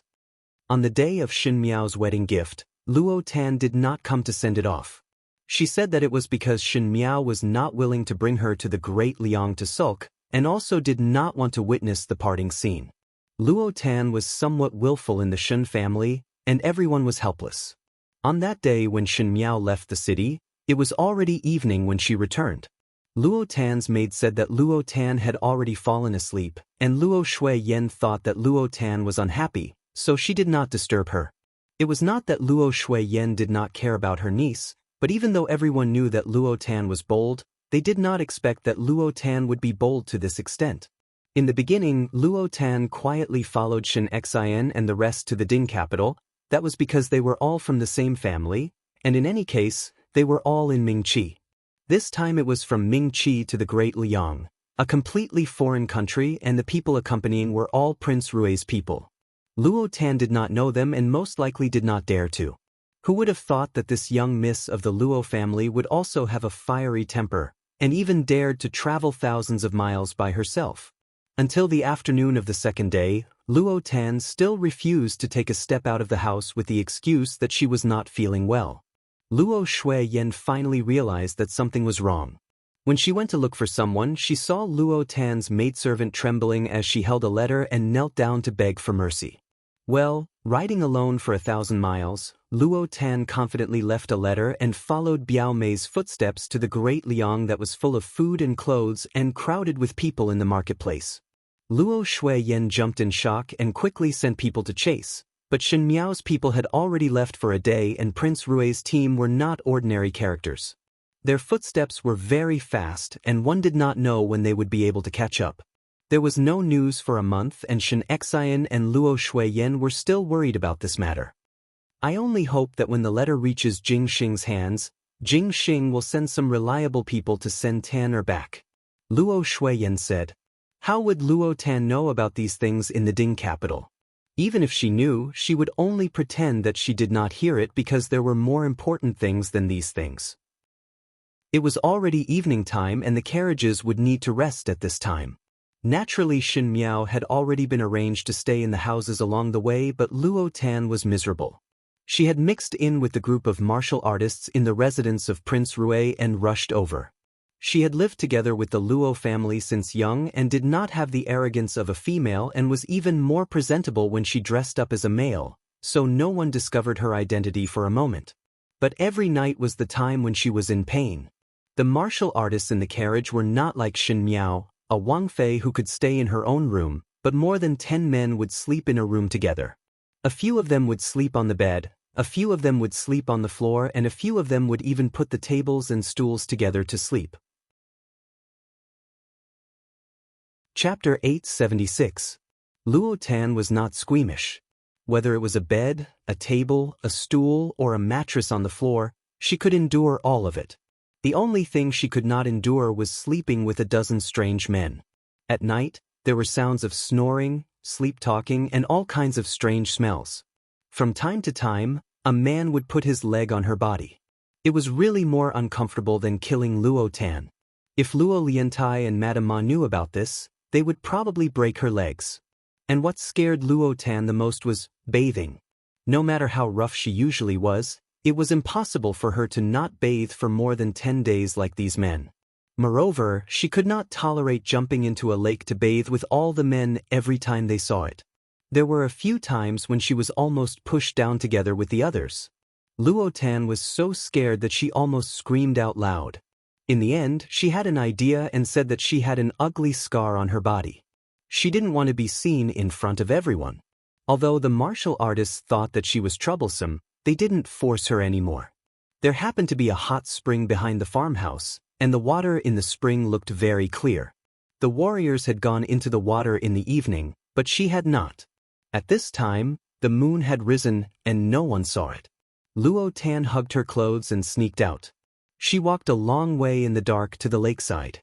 She looked around and saw that it was already late at night. Everyone was fast asleep. Even if someone woke up in the middle of the night to go to the toilet, they wouldn't come here. Luo Tan was relieved. She quickly took off her clothes and went into the water wearing only a doo-doo. The hot spring water was warm and comfortable. It had been a long time since Luo Tan had such a blissful bath.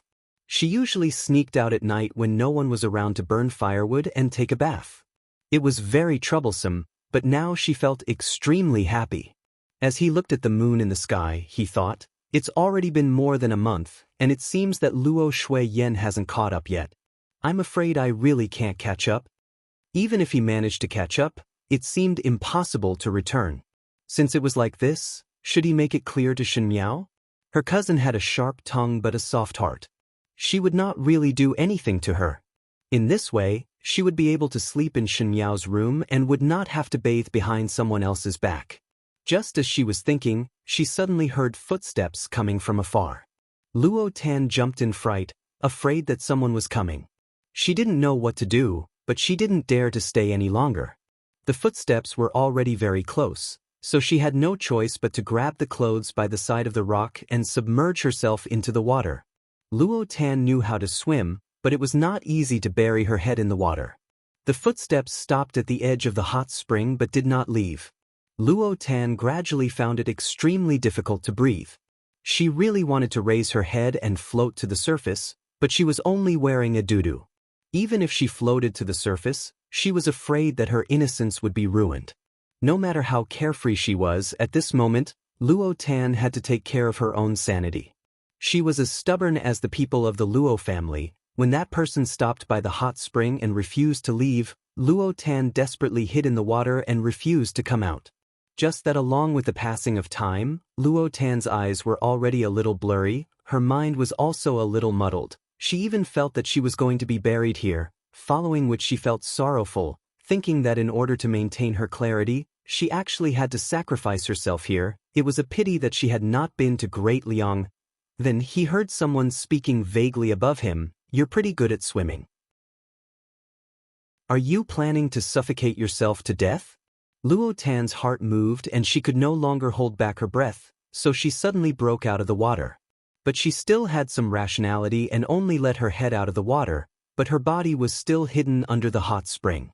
Fortunately, the steam from the hot spring made one unable to see her body clearly, else Luo Tan would really die of shame. That person said, "One thought that you would be able to hold on longer." Chapter 877.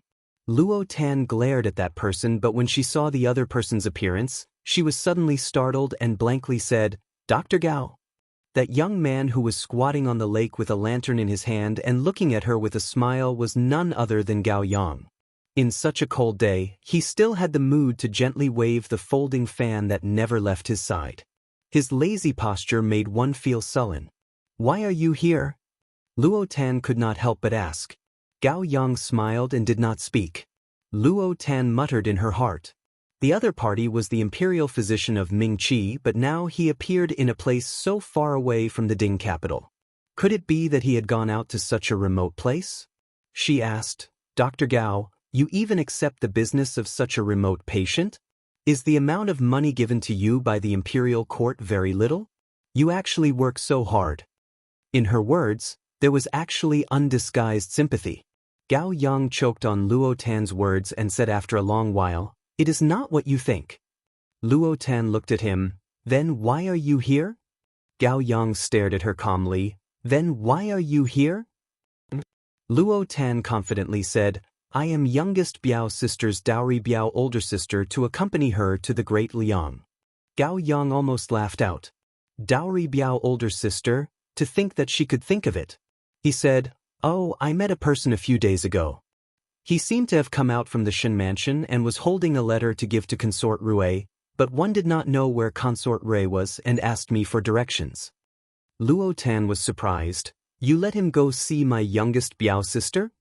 Gao Yang shrugged his shoulders. "No. I saw that he was travel-worn and very tired, so I left him here with me and wait for him to rest enough before going." Luo Tan first gave a sigh of relief before becoming nervous. "Dr. Gao, you must not let this person see Consort Rue. But he is a bad person." Luo Tan said, "He wants to frame me." "Never." Gao Yang smiled. "Frame you? Frame you from the Shen mansion to the carriage of the residence of Prince Rue and follow him to the Great Liang?" Luo Tan. After a few words, Luo Tan stared at Gao Yang speechlessly. What to do? Gao Yang was somewhat distressed. If he were to send this person to Prince Rue, then she would be sent back to the Ding capital. Luo Tan blurted out, "No." It wasn't easy for her to follow them for so long, sleeping with those martial artists for a month, but all her efforts were wasted at this time. She refused to accept it. She looked at Gao Yang with determination. "What should I say so that you would keep it a secret for me?" Gao Yang said, "That's right. If you had said that earlier, I wouldn't have wasted my time here with you." Gao Yang said, "Tan?" Why did she feel that Gao Yang had been waiting for her to say this? "What do you want me to do?" Luo Tan asked. Gao Yang glanced at her and said, "Come out first." Only then did Luo Tan remember that she was still wearing a doudou while talking to Gao Yang. Although she couldn't see, she still felt embarrassed. Her cheeks immediately turned red. Fortunately, it was dark and Gao Yang didn't notice it. She said, "My clothes are all wet, I can't go out, help me find some clothes." Just now, in order to hide from the people who came, she was afraid that her identity would be discovered, so she could only hug her clothes and dive into the water. Now that her clothes were wet, she couldn't go out in wet clothes. Gao Yang thought for a moment, then started to take off his clothes. Luo Tan was shocked. What are you trying to do? Gao Yang took off his clothes and handed them to her slowly. I'm just giving you clothes to wear. What are you thinking about? Turn around. Luo Tan felt that this Dr. Gao was especially annoying today. She was being played around by him. Gao Yang turned around and said, There's nothing worth seeing. Luo Tan didn't hear this. She just came out of the water and hid behind a rock. She quickly put on Gao Yang's clothes. Gao Yang's clothes were a little big for her, but she couldn't care less at the moment. After dressing, Luo Tan said to Gao Yang, You can turn around now. Only then did Gao Yang turn around with a smile. Tell me, what's your condition? Luo Tan asked. How have you been sleeping these past few days? Gao Yang asked a question. I slept with everyone. Luo Tan answered matter-of-factly. You will sleep in my room from now on. But Luo Tan was angry. Men and women should not touch each other. Are you a woman? Gao Yang laughed. Yes, you are not a man. Luo Tan immediately retorted. Gao Yang said faintly, The person who delivered the letter is still in my room. Sleep, sleep, sleep. Luo Tan quickly said, I'm going to sleep now. Gao Yang waved his fan and walked away. Luo Tan followed behind. Why did she feel that Gao Yang seemed to be a different person compared to the Dr. Gao who was easy to bully? It was as if he had revealed his true nature. Chapter 878. The journey was very long, and after 3 months, they finally arrived at the land of Great Liang. Xie Jingxing's caravan moved very fast. If it was an ordinary person, one would need to walk for more than half a year. Shen Miao was able to reach the Great Liang so early because the capital of the Great Liang was in Longyi. In her previous and current lifetime, Shen Miao had never been to the Great Liang. In her impression, Great Liang was a very rich country, and she heard that Longyi was also very prosperous. When Fu Ming was studying, he once told her that if there was a day, he also wanted to go and see how prosperous Longyi was and if Great Liang was as peaceful as described in the books. Now that time could not be turned back. Fu Ming and Wan Yu had already turned into dust, and she brought Fu Ming's wish to Longyi city of the Great Liang. These days, Shen Miao had already changed out of her wedding dress. Xie Jingxing had specially prepared clothes for her, and it seemed to be made according to the rank of the Great Liang's Qinhuang Fei. Their caravan arrived at the entrance of Longyi, and when the guards at the entrance saw Xie Jingxing, they did not even look at the token before letting them through. Moreover, this group of carriages was majestic, and it attracted a lot of attention when they walked on the streets of Longyi. The commoners shouted, His Highness Prince Rue has returned with Princess Consort. Shen Miao's heart moved. Xie Jingxing was marrying a wife in Mingqi, but the commoners here seemed to know the ins and outs of the matter and were not surprised at all. It seemed that long before this, Xie Jingxing had thought of ways to spread the news in the Great Liang. As for Xie Jingxing saying that Emperor Yonglu already knew about this matter, Shen Miao did not really believe it. Just as she was thinking, the curtain of the carriage was pulled open and Xie Jingxing rode outside. Want to see the scenery of Longyi? At this time he had already taken off his mask. In Great Liang, most likely he did not need to hide his identity, and his expression was different from when he was in Mingqi. That kind of lazy and frivolous attitude had slightly dissipated, and there was more sharpness and edge. Shen Miao looked outside. It was exactly the same as what was recorded in the books, but the scenery of Longyi was different from the Ding capital. Even though the Ding capital was lively, it was only lively in the rich and powerful families. So what if restaurants could be found everywhere? How could ordinary people afford to enter? On the streets of Longya, the people walking were always full of smiles. Shen Miao noticed that the clothes that these commoners were wearing were of good quality, and their expressions were also very healthy. It seemed that everyone was living well. Shen Miao thought in her heart that the common people of the Great Liang lived in peace and contentment. Indeed, the rumors of the common people were not deceiving. Longyi was also very big, and most of the buildings in the Ding capital were exquisite and gorgeous, but the shops and restaurants in Great Liang were grand and luxurious, with some imposing manner. Shen Miao had also been to the Qin country, but the Qin country did not make one yearn for it as much as Longyi. Even though she was experienced and knowledgeable, she couldn't help but look at it curiously. When Xie Jingxing saw her like this, he raised his brows. There is no need to be anxious. In the future when there is time, I will bring you out for a stroll. Long Yi is not small, it will take time to familiarize yourself with this place. He did not deliberately lower his voice, and there were commoners who were nearby that looked curiously at Shen Miao's side and said, His Highness Prince of First Rank treats Wang Fei very well and dotes on her so much. No wonder His Majesty didn't agree to marry him in the past. It turns out that he has a special liking for Wang Fei. The princess is also very beautiful. They look like a perfect match. Not long later she will give birth to the little heir. Shen Miao also heard these discussions and her face flushed red in an instant. The commoners of Long Yi seemed to be very kind, and even the discussions were mostly congratulations or praises. Shen Miao felt somewhat absent-minded. All along, she felt that human nature was evil and people would always comment on things that one did not know, but they did not know that those comments were enough to destroy a person's life. Coming to Long Yi and marrying Xie Jingxing, she was after all a Mingqi person and thought that it would be the same as in the past, attracting a lot of criticism, but she did not hear anything. She felt somewhat surprised, but her heart was inexplicably touched. Chapter 879. At the back of the procession, Jiu Shu said to Gao Yang, Third older brother also put in a lot of effort. In order to let the commoners of Long Yi accept sister-in-law, he had long started to speak. Heroes have a weakness for the charms of a beauty. Gao Yang shook his fan and sighed. Then what to do? It is just that His Majesty must be very angry, and there are also those young ladies in the residence who have deep feelings for third older brother. One fear that sister-in-law will be entangled this time. What is there to be afraid of? Gao Yang said, Shen Miao is not an ordinary person. It is not certain who will be the one torturing who. Finishing, he said in disappointment, now that one is returning to the original position, one instead missed the days in Mingqi. Who says otherwise?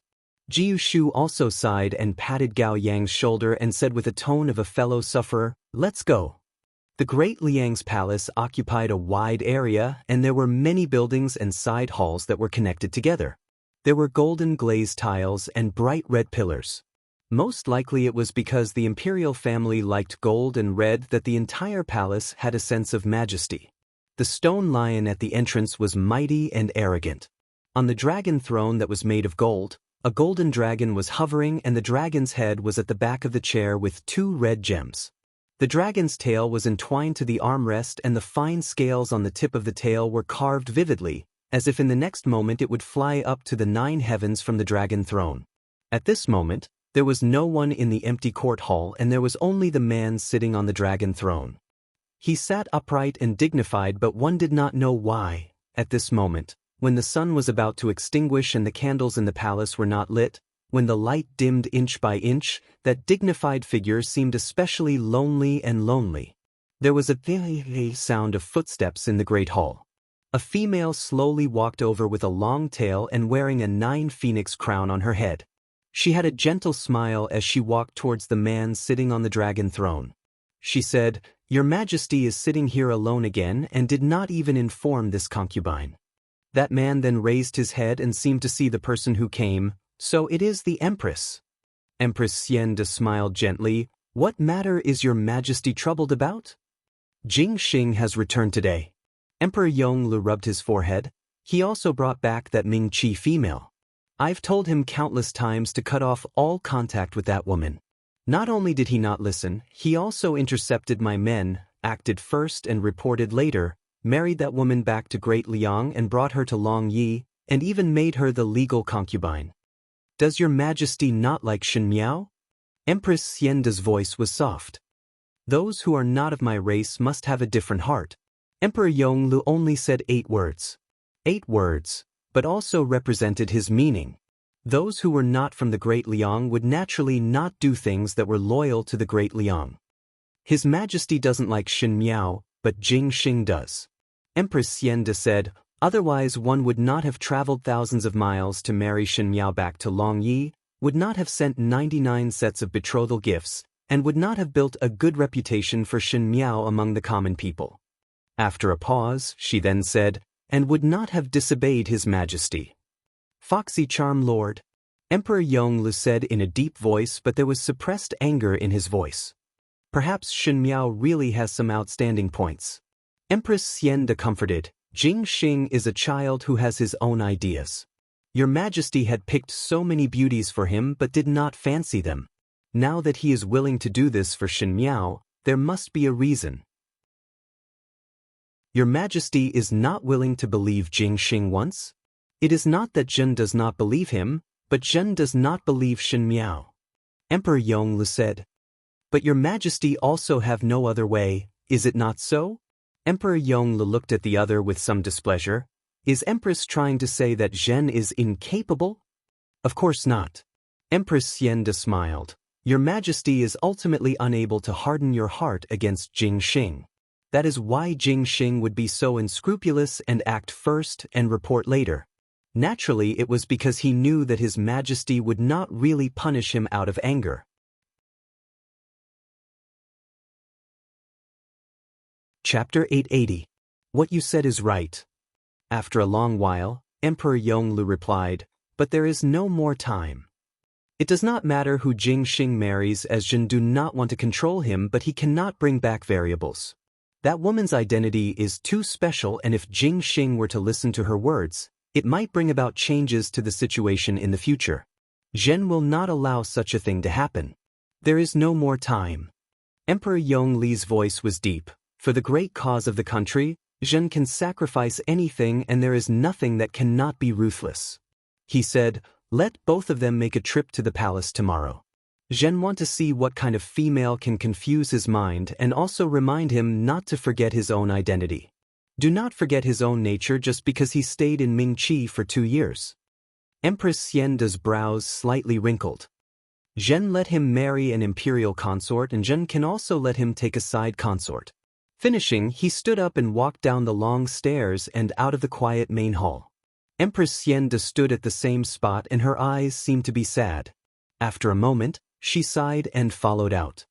There was only one prince of the Great Liang, and that was Emperor Yongli's biological brother, Prince Rui. This Prince Rui's identity was very mysterious, and it was said that he followed an expert to travel around at a young age. Thus, from young till now, almost no one had seen what this Prince Rui looked like. Even Deng Gonggong, who followed Emperor Yongle for the longest time, did not know anything about this Prince Rui. Until 2 years ago, there was news that Prince Rui had returned to Longyi, and at the altar, the commoners were able to see the true face of this Prince Rui. He was indeed distinguished and beautiful, elegant and magnificent.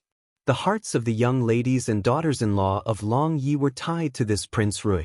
But with the sudden appearance of Prince Rui, everyone initially had their suspicions and wondered if this person was an impostor. But after thinking about it, the imperial family was so strict that they would not make a mistake. Moreover, Prince Rui's appearance was very similar to the Empress Dowager, and there were some similarities with Emperor Yongle. The Great Liang's imperial Xie family were all beautiful, and this was an ironclad fact that there was no doubt. After this, Prince Rui returned to Longyi. He resumed his prince status and went to court with the ministers. Some of the ministers objected, saying that this Prince Rui had not been involved in court affairs for so many years and knew nothing about the situation of Longyi and the Great Liang. How could he be allowed to participate in court matters? Wasn't that just messing around? Emperor Yongle was furious and punished a few of the officials who had caused a ruckus. However, most of the officials were against it, and Emperor Yongle could not punish them one by one. Later on, it was this Prince Rui who personally handled several difficult matters that the imperial court had been delaying. As a result, the voices of opposition gradually weakened. How could it be possible to say that he knew nothing about the affairs of the imperial court? It was obvious that he knew a lot. He hadn't been in Longyi for so many years and hadn't participated in it, but he had the ability. How could that prove anything? Was he really a genius? In short, in the eyes of the commoners of the Great Liang, Prince Rui was a youth with good looks, good temperament and good ability. The most important point was that he had a lot of money. For example, this Prince Rui's residence was as magnificent as the imperial palace. However, Emperor Yongle was a wise ruler and was very lenient towards his younger brother, so he did not blame Prince Rui for this. It was just that the commoners passing by would occasionally stare at the door of Prince Rui's residence and drool, thinking about which family's daughter would be so lucky to enter this residence to be a Wangfei. That would be even better than entering the palace to be a concubine. Who knew that after guessing, Prince Rui actually married a Ming Qi's young lady as his wife. Chapter 881. When Shen Miao stepped into the main doors of the residence of Prince Rui, a group of guards dressed in official robes stood straight and greeted her, respectfully welcome Wangfei. Xie Jingxing hugged Shen Miao's shoulders and called out to everyone as they walked in, "Carry the things in. Is the bridal chamber ready?" Replying to Your Highness, everything is ready. A 50-plus-year-old housekeeper ran out from the innermost. He had kind eyes and a simple and honest face. "May Wangfei take a look?" "It has been hard on you," Xie Jingxing said. "Not at all, not at all." The old housekeeper smiled. "It is good that Your Highness is back." He then raised his eyes and looked curiously at Shen Miao. Shen Miao faintly felt that the status of this housekeeper was not low, else Xie Jingxing, such a vile person, would not speak in such a good tone. She raised her head to meet the other's gaze and gently smiled. The housekeeper seemed to be somewhat flattered, and his face turned red in an instant. Xie Jingxing pulled Shen Miao up in dissatisfaction and walked forward. "Don't look any more." When Shen Miao arrived at the bridal chamber that the housekeeper mentioned, she could not help but be tongue-tied. The bed was big enough for 7 or 8 people to sleep on. It was covered with a soft blanket, and the bedding was bright red. That was fine. After all, a bridal chamber was supposed to be festive. But what was the meaning of the spring scenery on the walls of the bridal chamber? There were also all sorts of lamps, incense that looked very intimate. Shen Miao said, "It is better for me to find another place to sleep." "What is the matter, foreign?" the housekeeper asked. "Is there anything in this room that you are not satisfied with? Please say, this old servant will let people change it." Xie Jingxing swept a glance at the old housekeeper. "What kind of messy things are pasted on the walls? Tear it off." "That will not do," the old housekeeper insisted. "These are all very meaningful. After all, this is the wedding ceremony of Your Highness and foreign. One heard that both of you have not entered the nuptial chamber, and it is the first time in the world, so there would always be some doubts." This old servant had searched for these for a long time. Shen Miao, the words of the servants of Prince Rui's residence were too direct. Even if she was not a shy young lady, she would still feel her face blushing when she heard these undisguised words. Xie Jingxing put down the dagger in his hand and stared at the old housekeeper with eyes that could kill. "Many thanks, Uncle Tang. But I don't need to be taught." He gritted his teeth. "I will." Uncle Tang was startled. "Even so, there is no end to learning."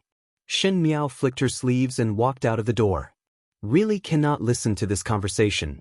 This day was spent in the chaos of war and chaos. Shen Miao had just arrived and did not show any squeamish side. Moreover, Long Yi was a place with outstanding people, so there was nothing to be picky about. The servants here were also very respectful to her, but they still called her princess, which made her feel a little awkward. In the end, he still wasn't used to it. Even for the dinner at night, Uncle Tang specially made a few light dishes for her according to the taste of the Ming Qi's Ding capital's people. In the afternoon, Xie Jingxing went out for a while. He was probably very busy on weekdays. After all, it was not like when he was in Ming Qi. Xie Jingxing, who returned to the Great Liang, was a Prince Ru, who was busy with political affairs. After washing up, the sky had already darkened. Shen Miao returned to the bridal chamber. It was not that she was willing to come here, but it was because other than this bridal chamber, the residence of Prince Rui did not prepare any other rooms for her. Jing Zhengu, you were still here to serve her, and Bai Lu and Shuang Jiang were also promoted to head maids. Jing Zhe was combing Shen Miao's hair as she spoke. Before coming to Long Yi, this servant was still thinking that one was unfamiliar with the place and was somewhat afraid. One did not expect that after coming, one would be able to relax. The people in the residence of Prince Rui are extremely respectful to young lady. One think that it is because son-in-law has trained them well. Chapter 882. Still call her young lady. Gu Yu said, it should be called Furen. Yes, yes, yes, you should call her madam. Jingzhe quickly changed her words and said, no wonder everyone say that Great Liang is good. After seeing it today, it is indeed a well-deserved reputation. Not to mention Furen, even this servant also likes this place. Shen Miao teased her, is it not good to live in the Ding capital? Why do you like this place better? Jingzhe thought about it. It is not that it is not good, it is just that the people here treat Furen better. Madam came to Long Yi with the identity of Qin Wang Fei. This is a good start. I feel that it will get better and better in the future. Shen Miao laughed in spite of herself. When she was in Mingqi, the second and third household in the Shen residence harbored evil intentions, and old Shen Furen did not have any good intentions towards the first household. Her situation and the Shen family's situation was precarious. In the eyes of the maidservants, her life was not easy at all. In addition, there were rumors of him being an idiot, so there was discord in their hearts. It was different in Long Yi. She married here because of the title of Rui Wang Fei. Xie Jingxing's attitude towards her also made the surrounding people not dare to be disrespectful to her. It was always good to have a good start from the beginning. People will subconsciously choose to forget the bad things in the past and choose a new start. But would it really get better and better? Shen Miao did not think so. Not mentioning about Qi's side, one feared that the things that Xie Jingxing planned would not be simple. The crisis in Great Liang was not necessarily less than Mingqi. It would probably be even more dangerous and complicated. Riding on a tiger's back, it was difficult to dismount. Now, he could only brace himself and charge in. However, in her heart, she felt a lightness that she hadn't felt in a long time. Just as he was thinking, he heard Jingzhe and Gu Yu speaking, greetings to your highness. Shen Miao raised her eyes and saw Xie Jingxing walking in. Xie Jingxing said, withdraw. Jingzhe and Gu Yu quickly withdrew. He walked over to the table and sat down. As he waited for Shen Miao to comb her hair, he asked, how is the habit? There is no problem. Shen Miao said, Long Yi indeed lives up to his reputation. Xie Jingxing poured a cup of tea for himself, but you have to brace yourself. Shen Miao was suspicious. What happened to you again? Imperial brother has issued an edict to summon us to the palace tomorrow. He said, Imperial brother is old-fashioned and strict. He's very dissatisfied with me marrying a wife this time, so he'll probably threaten you. Shen Miao glanced at him. Oh, very dissatisfied with you marrying a wife. You indeed did things behind his back and even lied to my father and mother that he had long agreed. Xie Jingxing smiled. It is only an expedient measure. Moreover, so what if he is dissatisfied with you?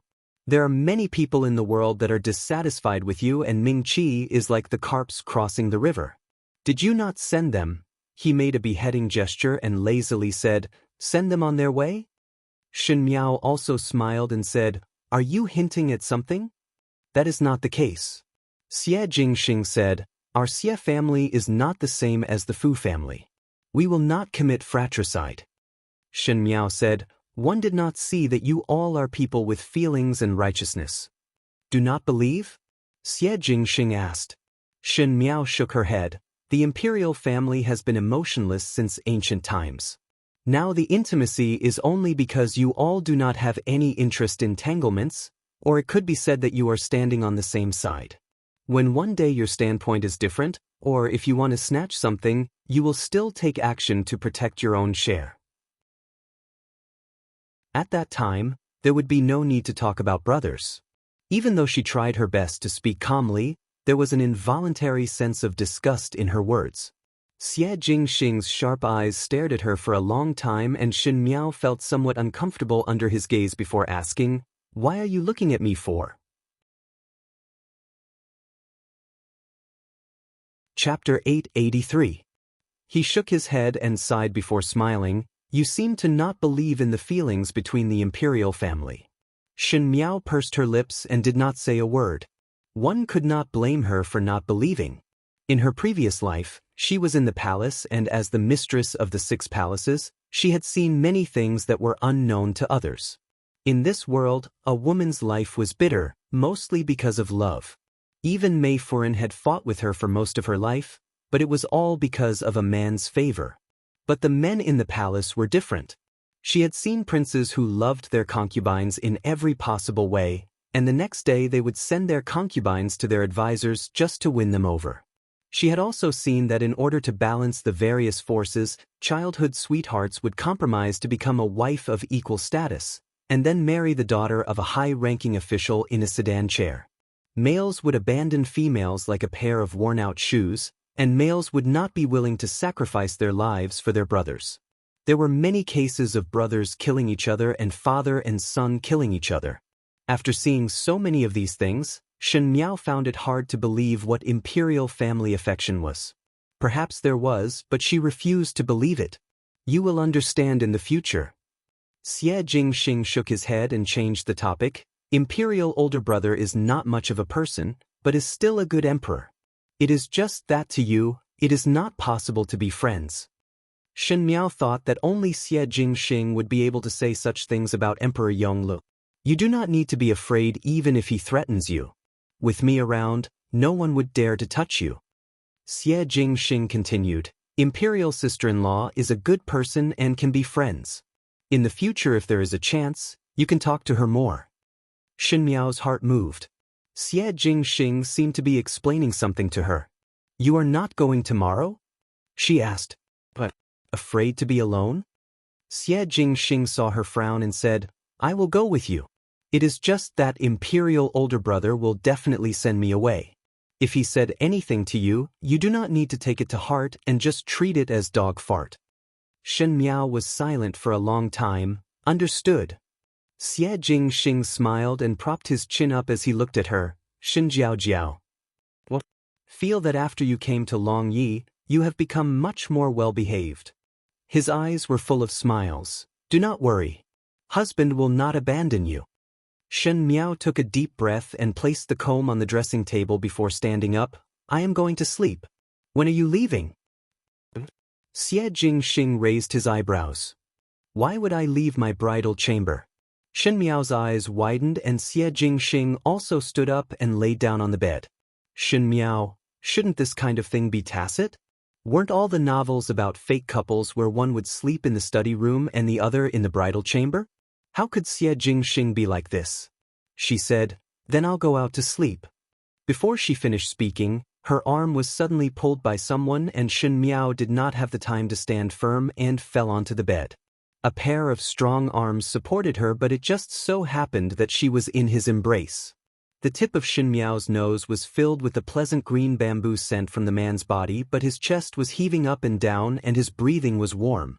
For a moment, she did not dare to look up at the other's expression. After being frozen for an unknown amount of time, Xie Jingxing's low voice sounded from above. 2 months. What? She subconsciously raised her head and met with a pair of peach blossom eyes that seemed to be smiling yet not smiling. However, at this moment, the meaning flowing in the eyes seemed to have a strong invasive nature, making Shen Miao's heart involuntarily beat, pung pung pung.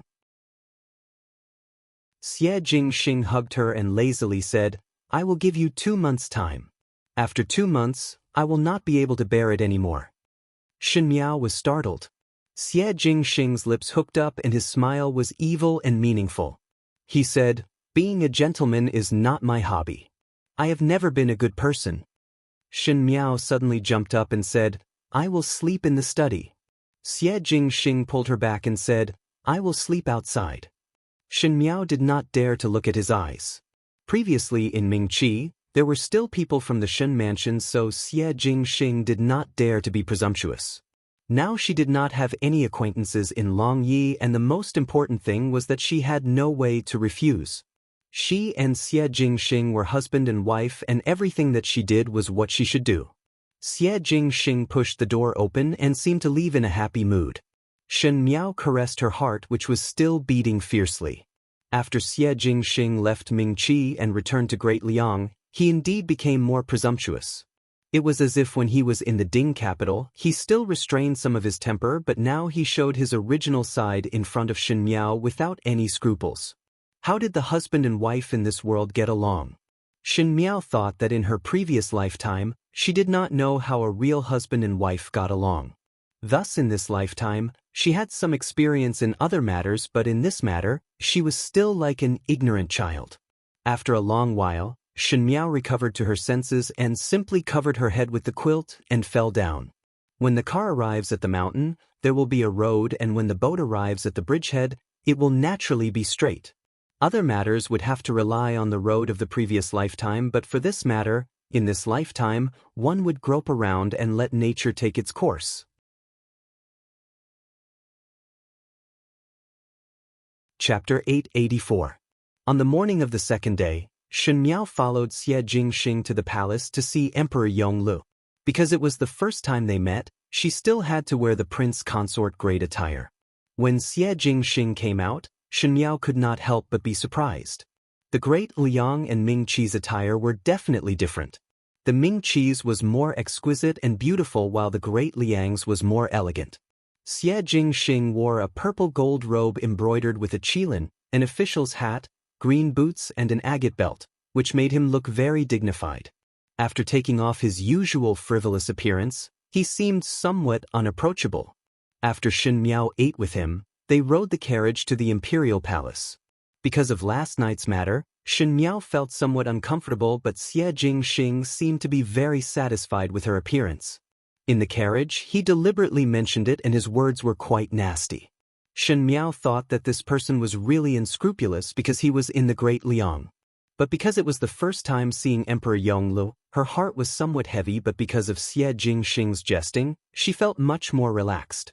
The residence of Prince Rui was not far from the imperial palace, and one did not know if Xie Jingxing did it deliberately. When the guards at the palace gates saw Xie Jingxing, they directly let him pass. Jing and Guyu, as Shen Miao's top maids, followed behind her but did not dare to breathe loudly and walked carefully, afraid that they would make any rude moves and cause trouble to Shen Miao. The palace maids and eunuchs in the great Liang imperial palace were all sitting with their heads down on their own matters, but when Shen Miao walked past, she could feel some probing gazes falling on her. This was the first time coming to the great Liang imperial palace, and perhaps everyone had some opinions about what kind of wife Xie Jingxing had married. The common people were tolerant towards her, but it was different for those in official positions. In addition to Xie Jingxing's sensitive identity, if Shen Miao guessed correctly, the title of Rui Wangfei was something that many people were fighting for. Her every move not only represented that she was Rui Wangfei, but also represented the demeanor of the Ming Qi's Shen family. Thinking like this, Shen Miao involuntarily straightened her back and became more dignified, and unconsciously brought out the Empress airs of her previous lifetime. Xie Jingxing noticed her actions and smiled playfully before whispering in her ear, "Do not need to be so nervous. You are about to outshine the Empress." Shen Miao glared at him. What time was this, but Xie Jingxing was still this indecent? There were many eyes and ears in the palace, and some of them were probably Emperor Yonglu's men. If Xie Jingxing's attitude was passed to Emperor Yongli's ears, would he give her the title of femme fatale? In her previous life, she had been a courteous and obedient empress, but she had never been a demoness who brought disaster to the country. Just as she was thinking, Xie Jingxing grabbed her hand. Shen Miao subconsciously wanted to break free and said, "Let someone see." "So what if others saw?" Xie Jingxing was displeased. Ben Wang and Wang Fei need other people's permission to hold hands?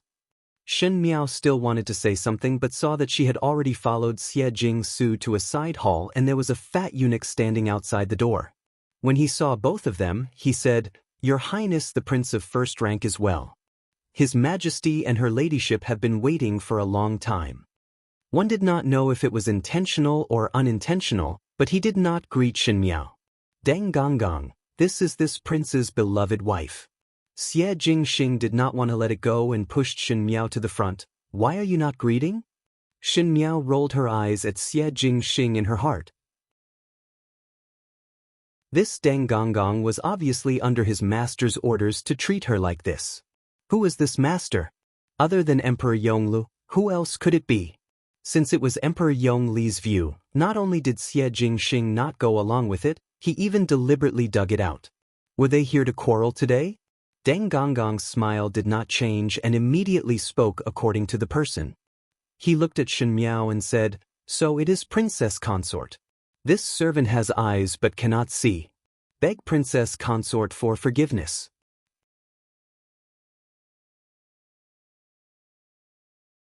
Chapter 885. Shen Miao was different from Xie Jingxing. She smiled gently. It is all right. Xie Jingxing glanced at eunuch Deng and said, all right. Imperial older brother is so dissatisfied with me. Why do you still want me to come? He then smiled. If it was not for Wang Fei persuading me today, who would want to come and see him? Eunuch Deng and Shen Miao. Shen Miao pulled his sleeve. Xie Jingxing said, what are you afraid of? You are the mistress of my residence of Prince Ray and do not need to be afraid of others. Do not be afraid. Husband will help you if anyone bullies you. He did not hide his low voice, and even the quick-witted eunuch Deng could not help but reveal an awkward expression. There was a sudden violent coughing sound in the main hall. Eunuch Deng quivered and said, May your highness the prince and Wang Fei come in with me. Shen Miao was pulled by Xie Jingxing and followed in. She kept her head down all the way and did not raise her head. This was the etiquette for meeting the emperor for the first time. Shen Miao knew that Emperor Yongle did not like her very much, thus she was not willing to make any mistakes in these details and did it flawlessly. One could only see the smooth marble of the main hall carved with cloud patterns and the soft woolen blanket on top. This younger official brother greets imperial older brother. Xie Jingxing said lazily and even made a fake bow. Xie Jingxing was so presumptuous, but Shen Miao could not. She did not kneel down and bowed. This official wife greets your majesty. You are Shen Miao? After a long while, a dignified and deep voice sounded, raise your head. Shen Miao raised her head. The man sitting on the high seat was not very old and looked to be in his 30s. He had sword-like brows, starry eyes, a high nose and thin lips. He looked 70 to 80% similar to Xie Jingxing. But Xie Jingxing's facial features were soft, but his expression was sharp. His beauty and heroic spirit blended extremely well. As for the middle-aged man in front of her, he did not have that soft temperament due to his high position all year round. Compared to Xie Jingxing's naughtiness, he was more upright and outspoken. His eyes were deep and cold when he looked at people, as if he could see through the bottom of one's heart. Although the two brothers looked similar and were both elegant and noble, their temperaments were poles apart. Xie Jingxing looked at the young master who was like a playboy and treated everything with a frivolous laziness. However, this person was extremely harsh on himself and others and was always astute and steady. Shen Miao was surprised in her heart as she did not expect that the wise ruler Emperor Yongle was actually so young and had such a dignified appearance. He was completely different from the half-old man with a head full of white hair she had imagined. When she was sizing up Emperor Yongle, Emperor Yongle was also sizing her up. Emperor Yongle's gaze became even sharper, bringing with it an oppressive pressure. His face was cold as if he would explode in anger at any moment. If it was an ordinary girl being sized up by him like this, she would probably be scared to tears. But Shen Miao was different from ordinary young ladies.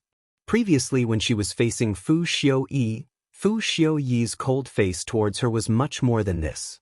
Seeing that she was still calm, a sharp glint flashed across Emperor Yongle's eyes. In the hall, Xie Jingxing's lazy voice was heard. Has Imperial brother seen enough?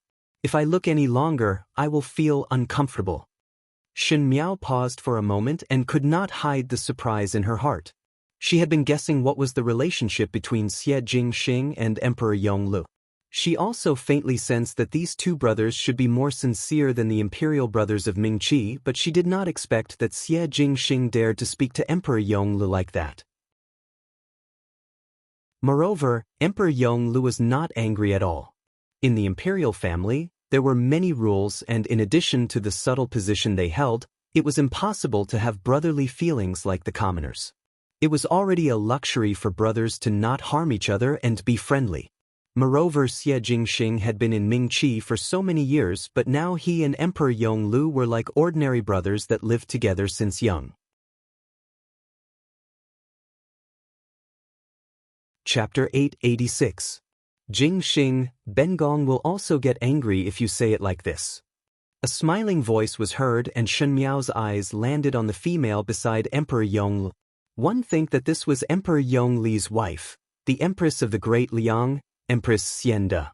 Empress Xianda looked younger than Emperor Yonglu and was wearing a pomelo-colored court robe embroidered with gold with a wide belt. This attire was considered very simple and she herself was very dignified.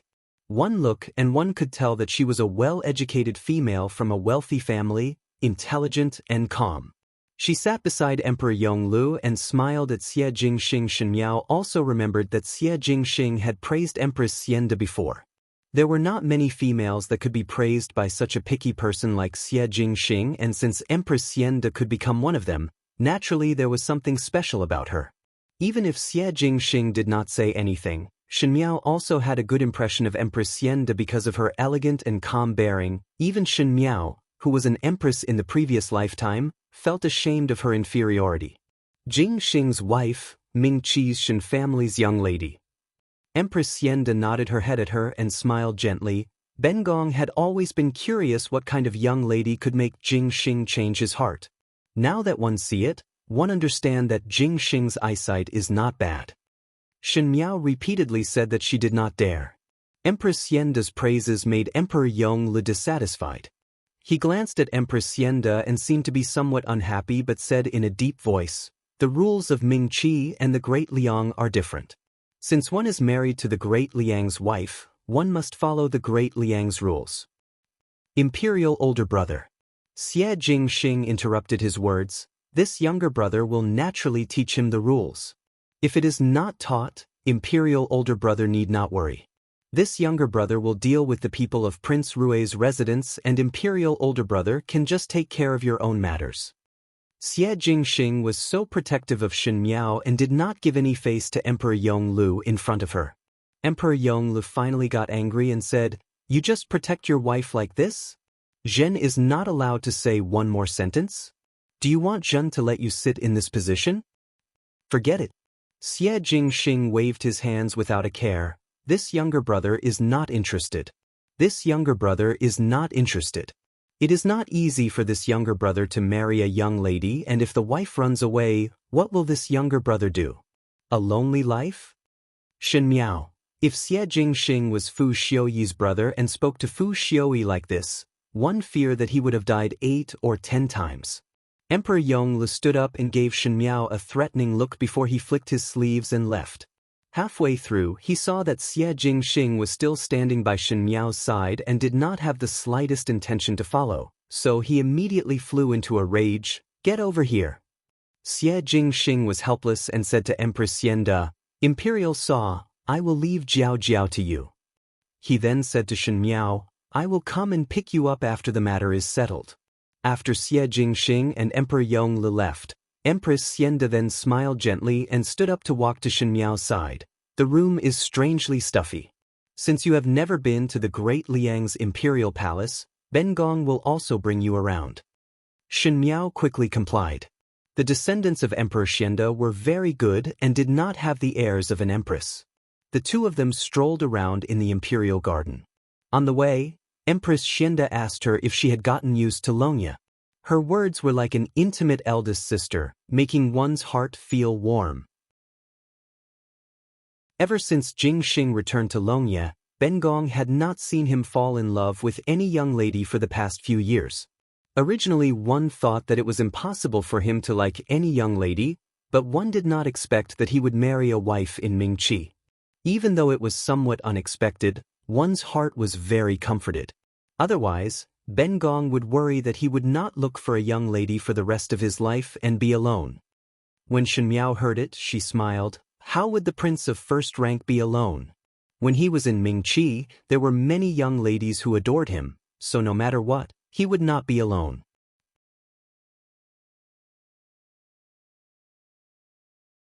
Chapter 887. Empress Xianda smiled and shook her head. "Then have you ever seen him being especially good to anyone?" Shen Miao was startled. Empress Xianda had already started to speak on her own. Jingxing and the emperor look like different people, but in fact both brothers are the same. The emperor looks cold on the surface and his character is also cold. Jingxing looks gentle and easy to talk to, but in fact his character is also cold. Most likely he himself is clear that his identity is special and things that should not be thought about should not be thought about. She looked at Shen Miao and smiled. One think that Jing Xing had told you about his secret, so it is not a secret. Such a small child. From young he had to hide himself to live. Be it hiding his identity or emotions, his self-control was gradually honed but his heart also hardened. This was a good thing for the imperial family, but it was not for him. Ben Gong had always thought that if Jing Xing was like the emperor, then this lifetime would be too much of a loss. Fortunately his luck was better than the emperor's and he met you. When Shen Miao heard Empress Xienda's words, there was some hesitation in her heart. In the short period of interaction with Empress Xienda had a temperament that made one like her at first sight. It was different from Zhang Ziqing, who deliberately fawned on her. Empress Xienda was the kind that quietly moisturized and made one feel comfortable. She seemed to live very realistically and was not like a female in the harem. But what did she mean when she said that Xie Jingxing's luck was better than Emperor Yongli's? This was too difficult to answer, so Shen Miao could only quietly listen and not speak. His Majesty had a very deep entrustment for Jing Xing, Empress Xienda said. He hoped that Jing Xing would be able to live comfortably and happily but did not wish for Jing Xing to change his original intention because of a covetous and comfortable life. His Majesty had a hard time, so if His Majesty hurt you because of this, one must not blame him. Shen Miao smiled gently. This official's wife is not qualified to blame His Majesty's decision. It is just that. She looked at Empress Xienda. Does Empress have something to say to this official's wife? Empress Xienda smiled and sighed. Just now when I first saw you, Ben Gong felt that you have a familiar feeling. You are a smart young lady. Ben Gong know that, but smart people easily see things as rigid. If one does not untie it, the knot in one's heart would never be untied. Shen Miao slightly frowned. She faintly felt that Empress Xienda's words had a hidden meaning. His Majesty thinks highly of Jing Xing. Although His Majesty has agreed to Jing Xing's marriage, he is still unhappy. Jing Xing naturally has ways to resist His Majesty's decision, but you are different. You are a Ming Qi's young lady, and in the Great Liang, there will be many restrictions. Empress Xienda said, Ben Gong likes you very much, but Ben Gong is also His Majesty's wife. Ben Gong cannot change His Majesty's decision. I only hope that you can be more comfortable. Shen Miao said, What matter does your Majesty want to do? Empress Xienda was about to speak when a charming female voice came from behind her. Jie is in a good mood today. You actually came to stroll in the imperial garden. Shen Miao and the Empress turned their heads at the same time and saw that from the other side of the garden, a few palace maids were escorting a female in palace attire as they walked out. This female was dressed in silver, vermilion, purple and gold with a group of phoenixes and an agate jade necklace on her head. It was the height of spring and her dressing was even more gorgeous than the spring sun. When he got closer, he found that this woman was also beautiful, but he didn't know if it was because of her gorgeous attire that made her seem a little impetuous. She came over and bewitchingly bowed to Empress Xienda but had a somewhat indifferent look, as if she did not place Empress Xienda in her eyes. Oh, so it is Consort Jing's younger sister. Empress Xienda replied in an indifferent manner. Chapter 888. Shen Miao pondered. This imperial concubine Jing looked to be in her early 20s, but she could be called a concubine. Either her family was very prominent, or she was very favored.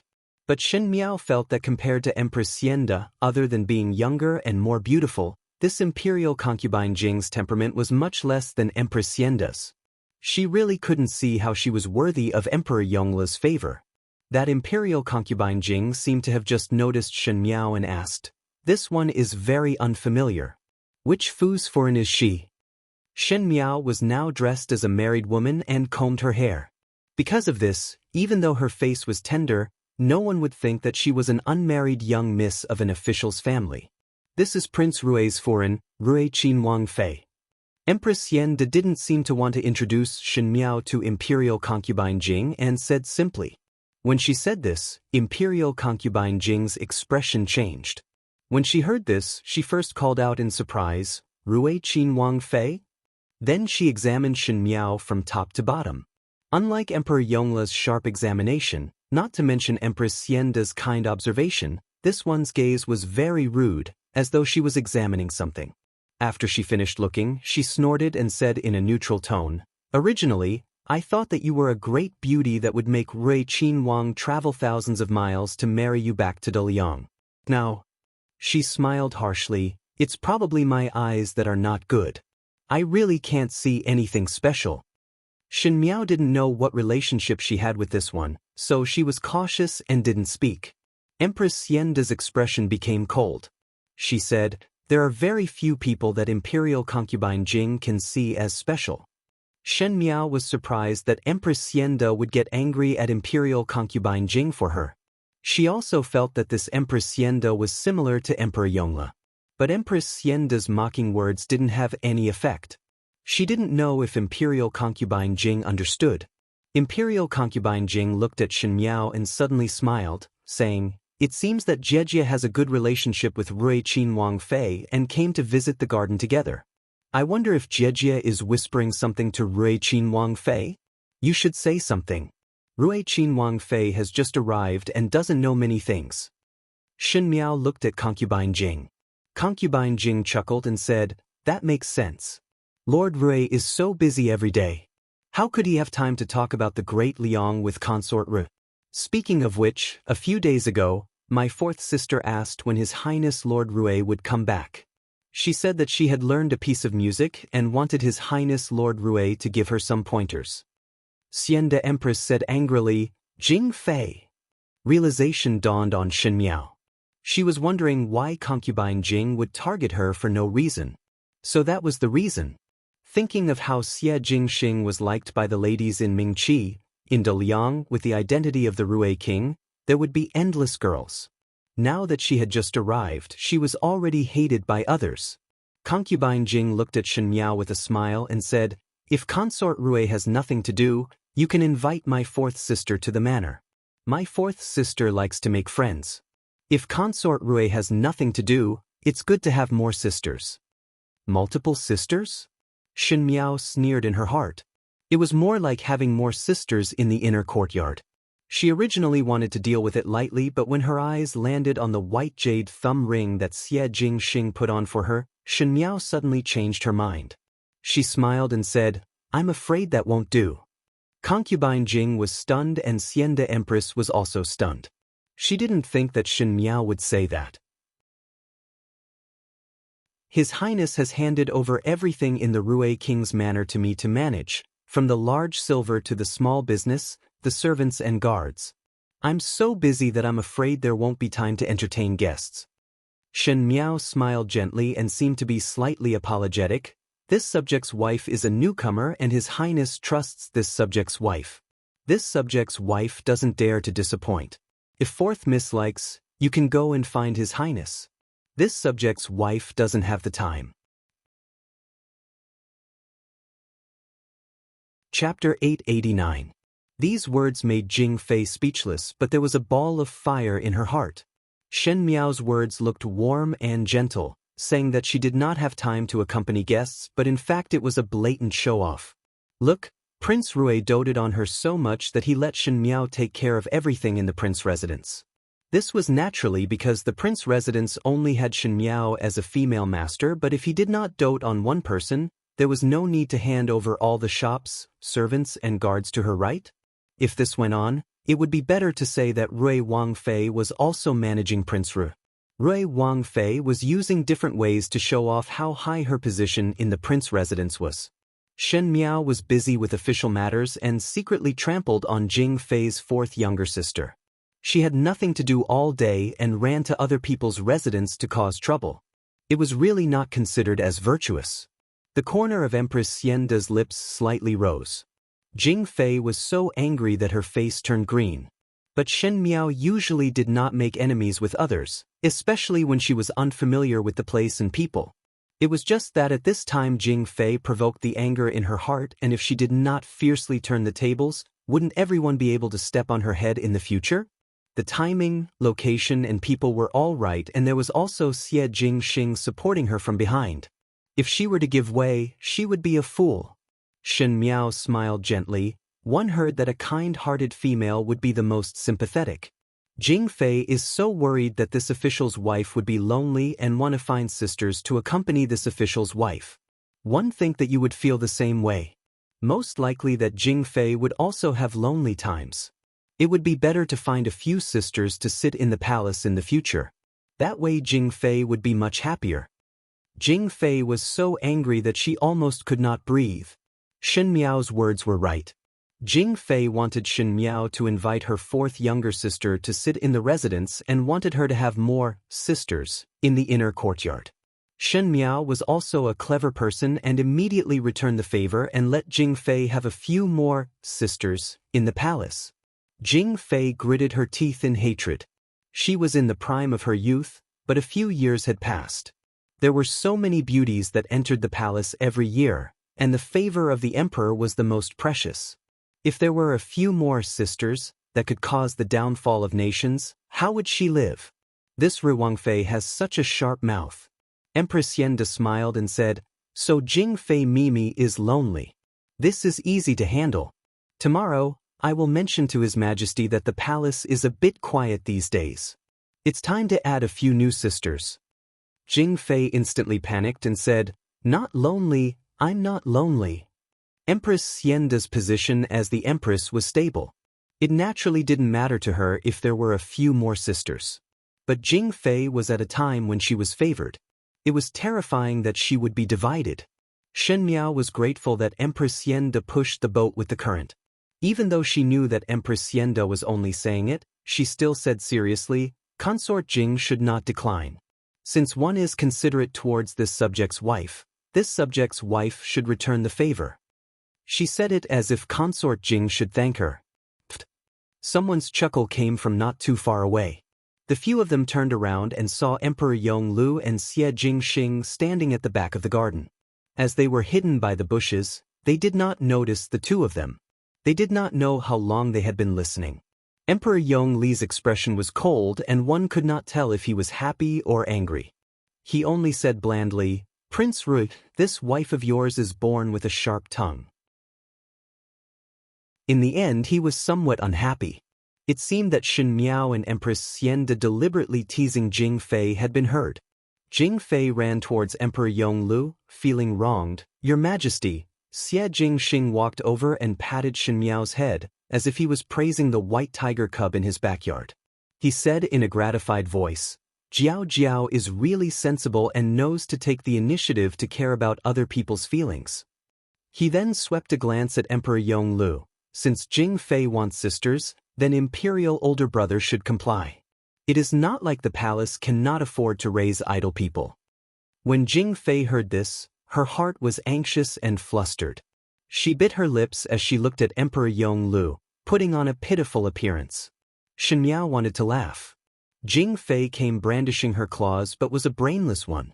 Now, it seemed like they were ganging up to bully Jing Fei. She did not know why Emperor Yonglu would support such a woman. Emperor Yonglu said, "Since when do you have to care about Jin's matters? Isn't imperial older brother's Fei also managing this subject's Wang Fei?" Xie Jingxing raised an eyebrow as he looked at Jing Fei. He was born handsome and romantic, always smiling lazily. The womenfolk in the palace also liked his romantic appearance, but in their hearts, they all knew that this Prince Rui was not someone to be trifled with. His gaze was sharp and his tone was calm, but it made people feel cold. He said, "Jing Fei, are you sure you want Ben Wang to listen to your fourth sister play?" Jing Fei shivered. Chapter 890. This consort Jing was used to being tyrannical in the palace, and even though she was arrogant and brainless, no one dared to touch her. Even Empress Xienda was too lazy to bother with her. Today she did not expect that she would stumble at Shen Miao's hands, or rather, she stumbled at Prince Rui's hands. No matter how eloquent Shen Miao was, Consort Jing had the ability to punish her, even if it was just to find a crime. But Prince Rui was not someone that she could afford to offend. When Prince Rui just came to Long Yi, the officials in the court were all against it and tried to trip him up. Everyone looked at his mischievous and lazy appearance and thought that he was just a devil incarnate. who knew that in just 2 years, the officials could not wait to avoid him, like a mouse seeing a cat, and did not dare to provoke him. Consort Jing's father also warned her not to be enemies with Prince Rui. No matter how arrogant Consort Jing was, she would not dare to go against Prince Rui. Even Emperor Yongle could not do anything to Prince Rui, much less her and consort. She forced a smile. Your Highness, Prince Rui is very busy and would not have the time to listen to fourth younger sisters playing. She then looked towards Emperor Yongle with a pleading gaze. This consort will teach fourth younger sister in the future. Your Highness, Prince Rui must not mind. This prince does not have the time to mind. Xie Jingxing smiled and held Shen Miao's shoulders. Consort also does not have the free time. If Consort Jing is free, it is better to think of sharing imperial older brother's worries. Consort Jing bit her lips and looked awkwardly at Emperor Yongle. Emperor Yongle's expression sank. No matter what, Xie Jingxing had repeatedly humiliated his consort, which made him unhappy. Perhaps he did not mind in the past, but now he did not wish for Xie Jingxing to stand up for Shen Miao. How could he spoil her like this? He coldly asked Shen Miao, Consort Rui, this is also your intention? Shen Miao meekly bowed her head. The wife follows the husband. Empress Yenda looked at Shen Miao with some surprise, as if she did not expect that Shen Miao would be so unyielding when blocking Emperor Yongle. She suddenly thought of something and shook her head with a smile. When Emperor Yongle heard this, he silently stared at Shen Miao for a long time. His gaze could be said to be somewhat fierce, just that Shen Miao lowered her head, not knowing if she was acting dumb or did not see it. She always looked down gently, ignoring such a gaze. Xie Jingxing directly pulled Shen Miao up and said, if imperial older brother does not have anything else to instruct, this younger brother will leave first. He said, being newly married, both of us husband and wife have many things to do. Shen Miao, Monarch Yongle said, remember my words. Xie Jingxing said with a smile that was not a smile. It was just that the word, oh, didn't seem to mean that he took Emperor Yongle's words to heart. After Shen Miao and Xie Jingxing left, Emperor Yongle seemed to be very unhappy. With a wave of his sleeve, he didn't even bother with Empress Yenda and Jing Fei as he left. Empress Yenda and Jing Fei knew that Emperor Yongle was angry and didn't follow. Jing Fei looked at Empress Yenda and said, older sister and Consort Rui's relationship is rather good. Just now you kept on speaking for her. If one did not know, one would think that both of you already know each other. Consort Rui is knowledgeable and sensible, intelligent and virtuous. Naturally one is likable. Empress Yenda said with a smile.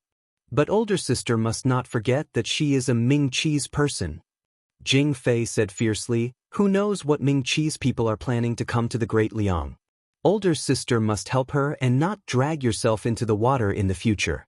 When His Majesty blames, even older sister will be blamed. Since one married to the Great Liang, one is a Great Liang person. Could it be that Jing Fei also suspect the residence of Prince Rui? Consort Rui and Prince Rui are husband and wife and are one body. In terms of tongues, how could Jing Fei be Empress Yenda's opponent? Chapter 891. Jing Fei sneered, older sister still knows how to speak. It seems that you also trust Consort Rui so much. It seems that you will definitely stand on Consort Rui's side. Empress Yenda declined to comment. But what to do? Jing Fei suddenly smiled. Older sister can help her for a while but cannot help her for a lifetime. There will not only be one female in the residence of Prince Rui. Even if my fourth younger sister does not have a chance, there will always be someone who has a chance.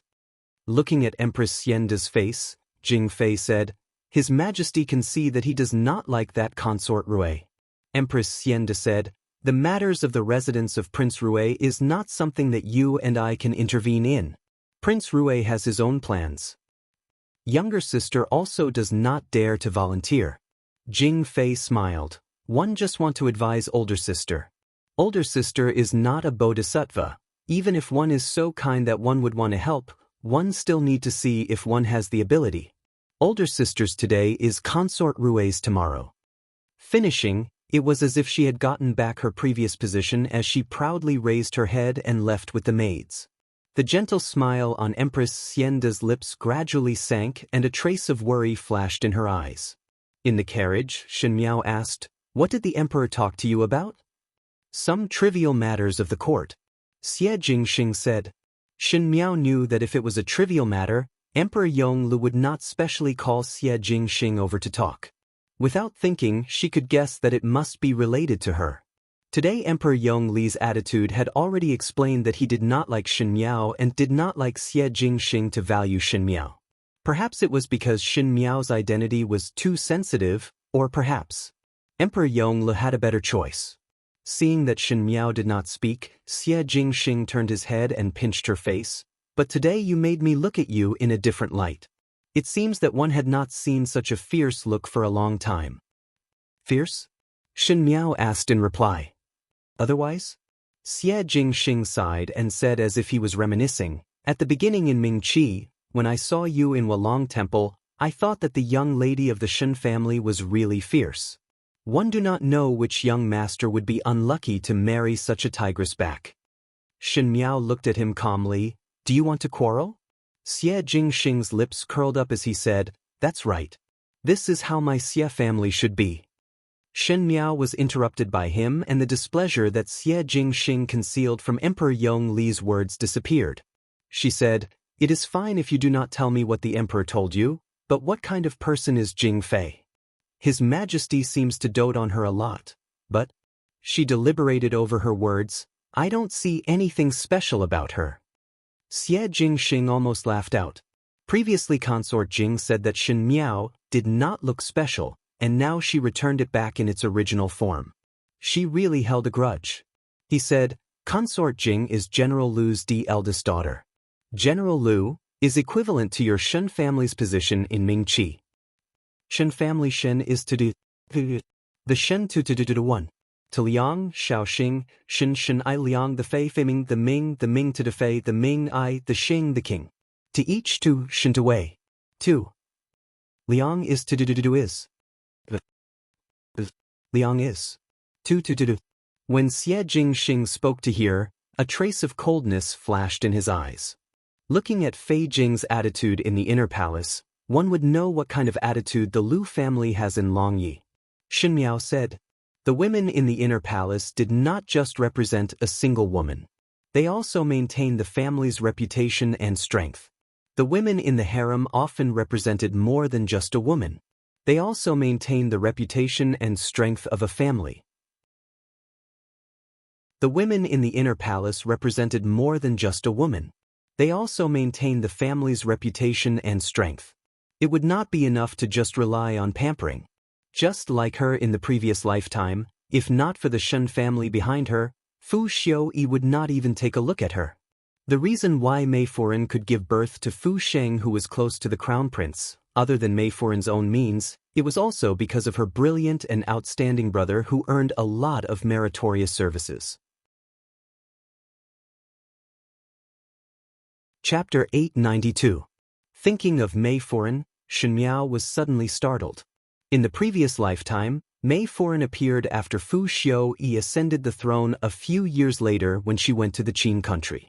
In this lifetime, one did not know if Fu Xiuyi would go on an expedition to the east, but Shen Miao had already come to the Great Liang. Would Mei Foran still appear?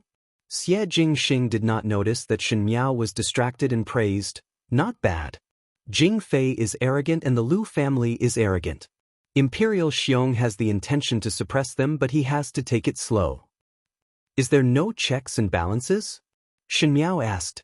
Xie Jingxing shook his head. The Lu family is the late emperor's people. The remaining people of the late emperor have already been cleaned up by imperial older brother. Other than these two families, there was also the military general Lu family and the civil official Yi family. The Lu and Yi families had deep foundations and many henchmen. If they were to be uprooted, it would only hurt the royal family's foundation. Imperial brother, you can't be too hasty. They also know this, which is why they dare to be so fearless. Shen Miao frowned. Xie Jingxing and Emperor Yonglu were biological brothers, and the late emperor was their biological father. Why did Xie Jingxing call him late emperor and not imperial father? Moreover, like what Xie Jingxing said, the Lu and Yi families were the people of the late emperor. Even though it was a change of ruler and a change of courtiers, but Emperor Yongle was the legitimate successor to the throne, and these two generations of elders should do their best to support him. Why was it that the Lu and Yi families were so ambitious and Emperor Yongle had the intention to suppress them? Could it be that the late emperor was unwilling to see Emperor Yongle rule the country? Or did the Lu and Yi families become disloyal after the death of the late emperor? Shen Miao was sensitive to some secret matters. Suddenly he felt that it was somewhat ridiculous. In Mingqi, the Shen and Xie families were honest and dutiful, but the imperial family was suspicious, and even if the Shen and Xie families did not have any daughters in the palace, the imperial family still tried their best to suppress them. When they arrived at Great Liang, the situation was completely reversed.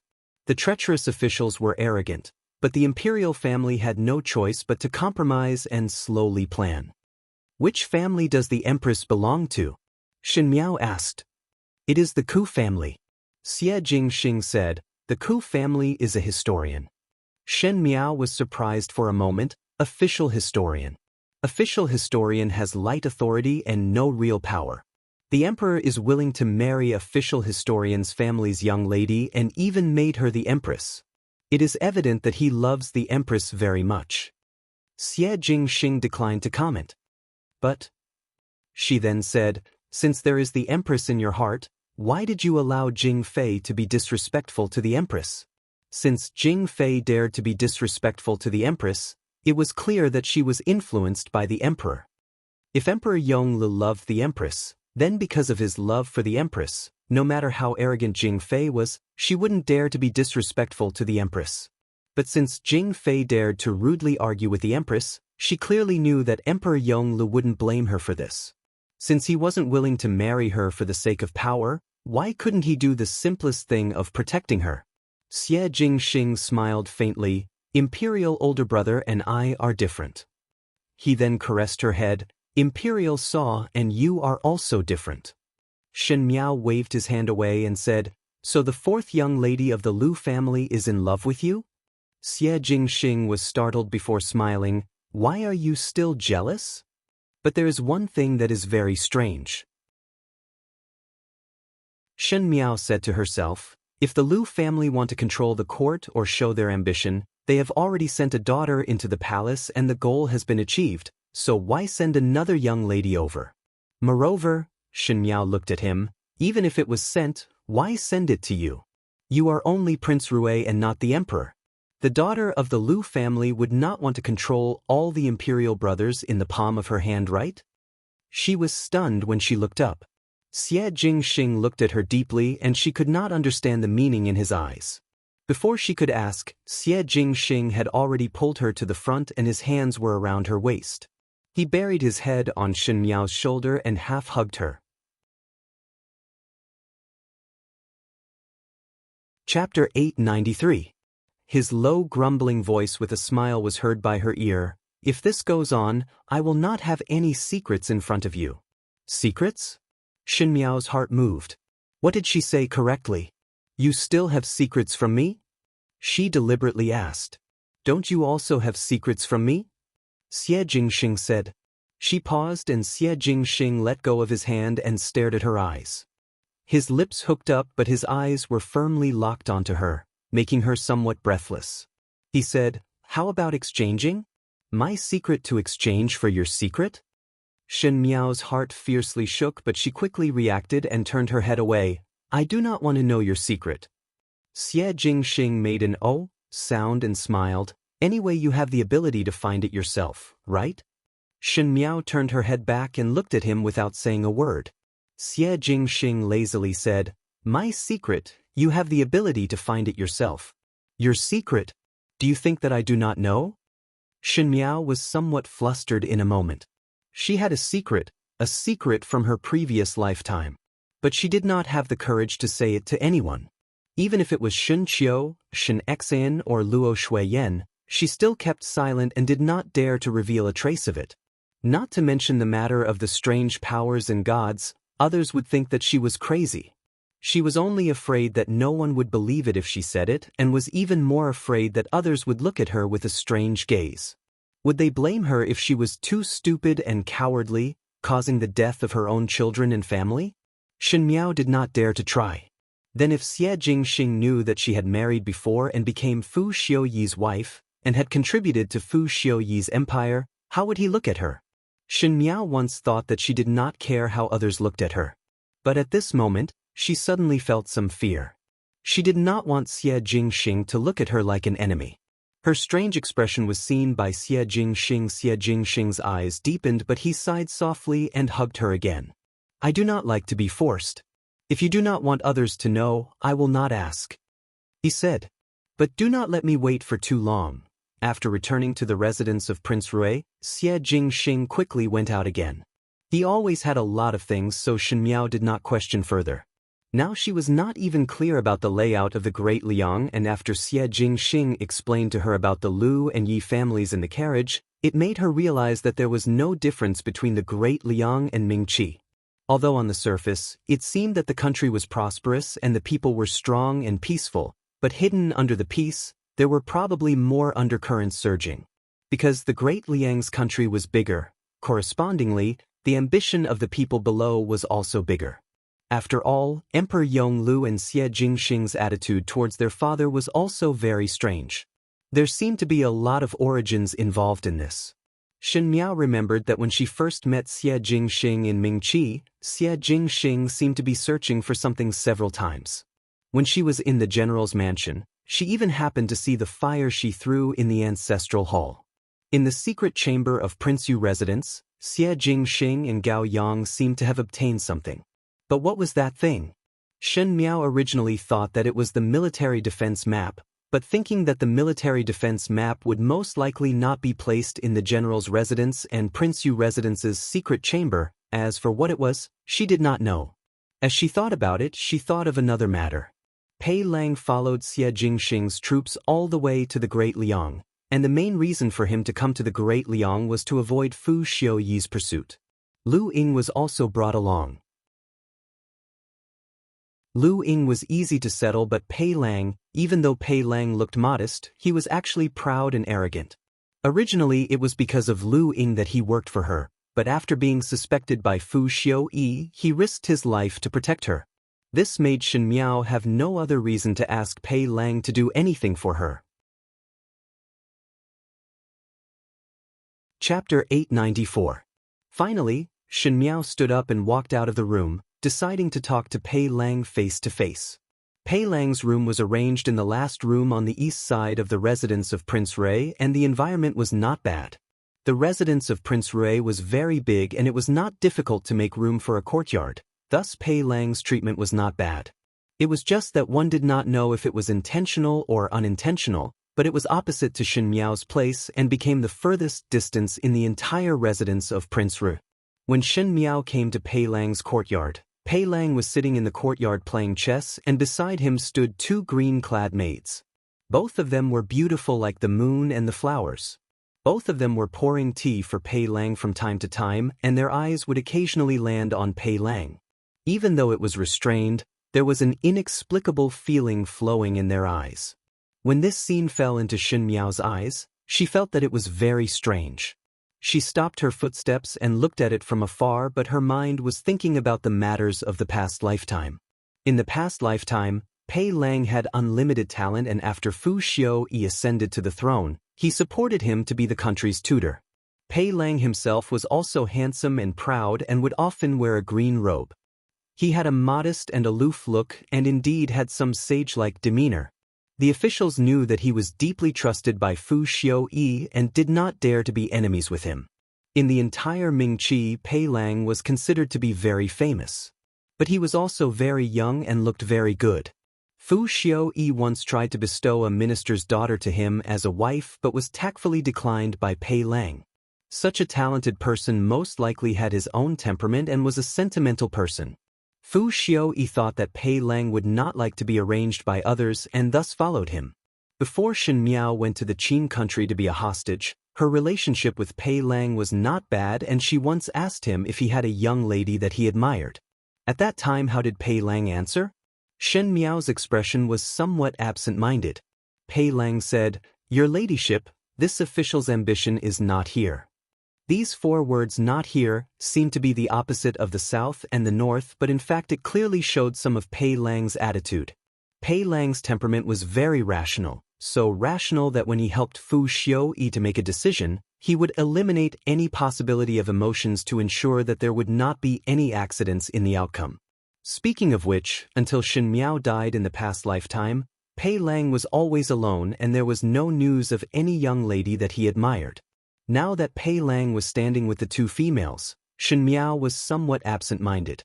Even when he was in Guangwentang, Pei Lang relied on his charm to attract a group of female students. Now that his age was just right, it made people think more. As Shen Miao was thinking like this, the maid beside Pei Lang who was fanning the butterflies and flying insects saw Shen Miao and was first startled before quickly bowing. "This servant greets Wang Fei." The other maidservant in green also hurriedly bowed. Pei Lang raised his head and saw Shen Miao. Shen Miao smiled as she walked over and said to the 2 green-clad maids, "Both of you can leave." The maidservants looked at Pei Lang with some difficulty. Pei Lang waved his hand, and the 2 maidservants retreated. Shen Miao looked at the back of the 2 graceful figures and a rare mischievous feeling rose up in her heart towards Pei Lang. She asked, "It is rare to see gentleman Pei being so romantic, one can add fragrance to one's red sleeves." The 2 maids looked at Pei Lang with unconcealable admiration in their eyes. Pei Lang shook his head and smiled bitterly, but did not refute. One had to bow one's head under the eaves. These 2 maids were sent by the residence of Prince Ray, and if it was in the past, Pei Lang would definitely think of ways to get rid of these undisguised servants and would not keep them by his side. But this was not Ming Qi and the other party were not his servants, and he did not know if it was Xie Jingxing's idea. No matter how much he did not like it, Pei Lang could only endure it. Chapter 895. It was just that seeing that Shen Miao did not seem to be affected at all, Pei Lang could not help but feel a slight sourness in his heart. Teacher following me to Great Liang was an action of helplessness. Shen Miao said, "Now it has become a situation of neither up nor down. What plans do you have in the future?" She paused for a moment. In the beginning regarding Lu Ying's matter, it was I who forced teacher to do it. Teacher had no other choice and implicated teacher to leave one's hometown. Teacher is really guilty. If teacher wants to leave, it is also possible. Hearing that, Pei Lang looked at Shen Miao with some surprise. All along when Shen Miao faced him, she had a feeling of being in the right, and from the beginning when she used Lu Ying to threaten Pei Lang had faintly sensed that Shen Miao had some kind of subtle feeling towards him. It was like hostility, but it was not only hostility. Pei Lang had also investigated carefully due to his doubts, but at the end he still did not know anything. But now that Shen Miao was facing him, there was no hostility. It was as if she had let go of something. It was very peaceful, but it made Pei Lang somewhat disappointed and frustrated. It was as if something special had vanished with Shen Miao putting it down. Shen Miao looked at Pei Lang and her heart was somewhat moved. She had always defined Pei Lang as a person who owed her a lot, but on that day when Xie Jingxing said that Pei Lang was locked up in Fu Xiuyi's dungeon and was tortured but did not confess that she was the person behind the scenes, her view of some matters was different.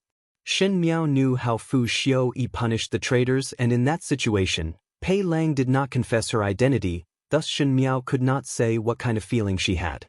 Now thinking about it, the reason why she hated Pei Lang and had so much resentment towards Pei Lang was because Pei Lang had always stood on Fu Xiuyi's side. And when Fu Xiuyi dealt with their Shen family, Pei Lang chose to look on with folded arms. Even when the crown prince was deposed, he did not say a single word for Fu Ming and did not attempt to stop Wan Yu's marriage. But in this world, it was sentiment for someone to help you and it was one's duty to not help you. Pei Lang's relationship with her, no matter what, had not reached the point of must help. As for this lifetime, Pei Lang was no longer Fu Xiuyi's people and even became enemies with Fu Xiuyi, so there was no reason for him to seek shelter. Thus there was no need to persevere with those unreconciled feelings. In the end, one had to rely on oneself for revenge. Pure hatred and resentment were of no use. Pei Lang suppressed the disappointment in his heart and said, "What plans do you have for the future?" Shen Miao was startled. "Me?" Pei Lang's eyes became clear again, as if he had returned to that incomparably vigilant nation tutor. He said, "The location of the residence of Prince Rui seems to not be as invincible as it looks on the surface. I think there are some variables in the Great Liang imperial family." He looked at Shen Miao. "Even if the imperial family of the Great Liang has nothing to do with me, and the residents of Prince Rui also have ways to protect themselves, but your road might not be smooth." Shen Miao frowned slightly. "It's true. Sir, when you talk about this, I can lend you a hand," Pei Lang said. Shen Miao, "Sir, although I can't be considered a genius, I can still do what I can. Lu Ying and I are currently relying on you to gain a foothold in the Great Liang. Only when you live better and your footsteps are more stable would we be able to live better. Even for my own sake, I must help you. I want to stay in the residence of Prince Ru." He paused for a moment. "If I can also participate in the Great Liang's matters, or some of your matters for me to give advice, perhaps it would be better." After being silent for a long time, Shen Miao then said, "Sir Pei, you better think it through. You do not owe me anything, so there is no need to tie your life with mine. There is no need to rely on me. Based on your abilities, you can also live well. Not to mention those excuses, you are not a person who chases after fame and fortune." Pei Lang smiled bitterly in his heart.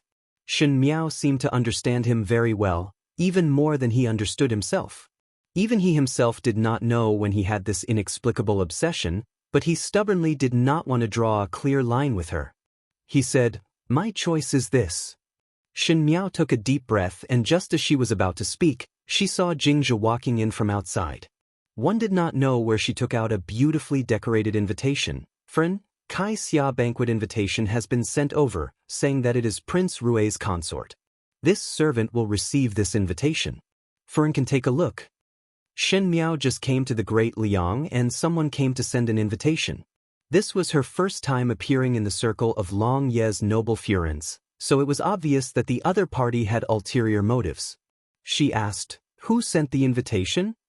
"Long Ye's General Pavilion. Lu Furen sent it." Shen Miao's movements paused. The Wenyi family and the Wulu family, the two great aristocratic families of the Great Liang, seemed to have a very subtle relationship with the imperial family. It was indeed an unkind intention. Chapter 896. That night, Xie Jingxing returned and Shen Miao told Xie Jingxing about the invitation. Xie Jingxing then told Shen Miao that if she did not want to go, she could decline. Even though the Lu and Yi families were arrogant, they did not dare to shed all pretense of cordiality with the residents of Prince Ru. In other words, Shen Miao had the right to refuse. Even though she said it like that, Shen Miao did not want to refuse. Know yourself and know the enemy and you will be victorious in 100 battles. Currently she knew nothing about the situation of the Great Liang and could take this opportunity to understand more. Putting aside the Yi family, the Lu family's intentions towards her could be seen clearly from this incident. Xie Jingxing naturally would not stop Shen Miao's decision. After the husband and wife discussed for a while, Shen Miao got someone to reply to the invitation saying that she would be punctual for the appointment. 2 days later, it was the day of the Caixia banquet. Shen Miao woke up early and when she was eating, Xie Jingxing was no longer in the residence. It seemed that after returning to the Great Liang, he was very busy every day and would leave early in the day and return home at night.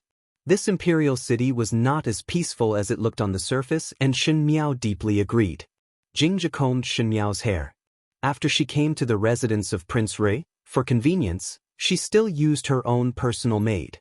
Speaking of which, there were very few women in the prince's fu. Other than the kitchen maids and a few nannies, the rest were all men.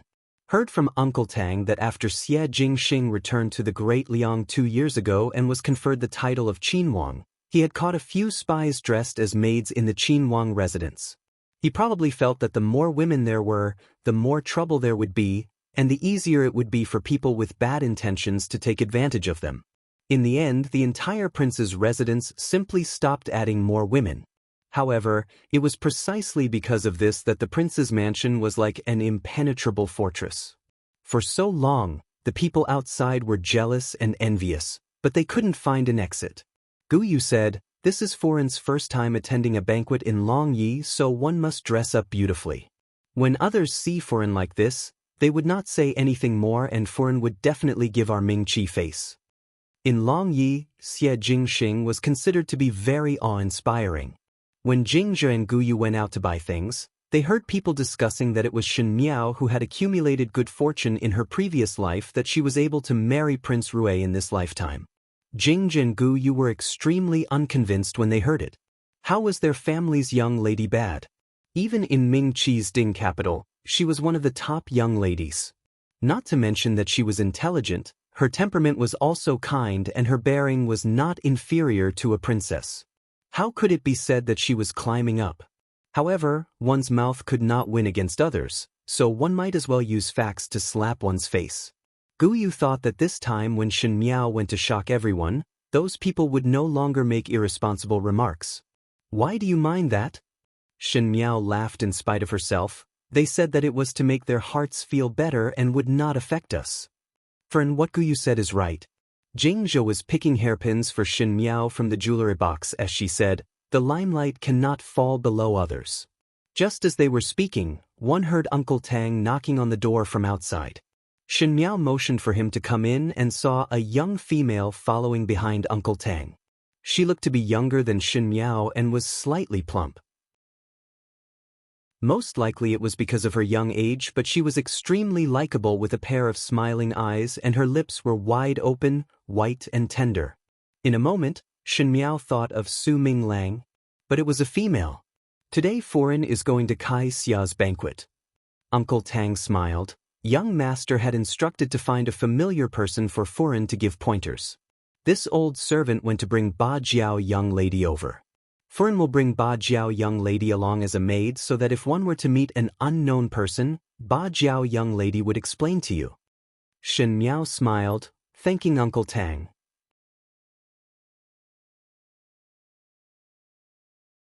Chapter 897. Uncle Tang repeatedly waved his hands and said that he did not dare and only smiled.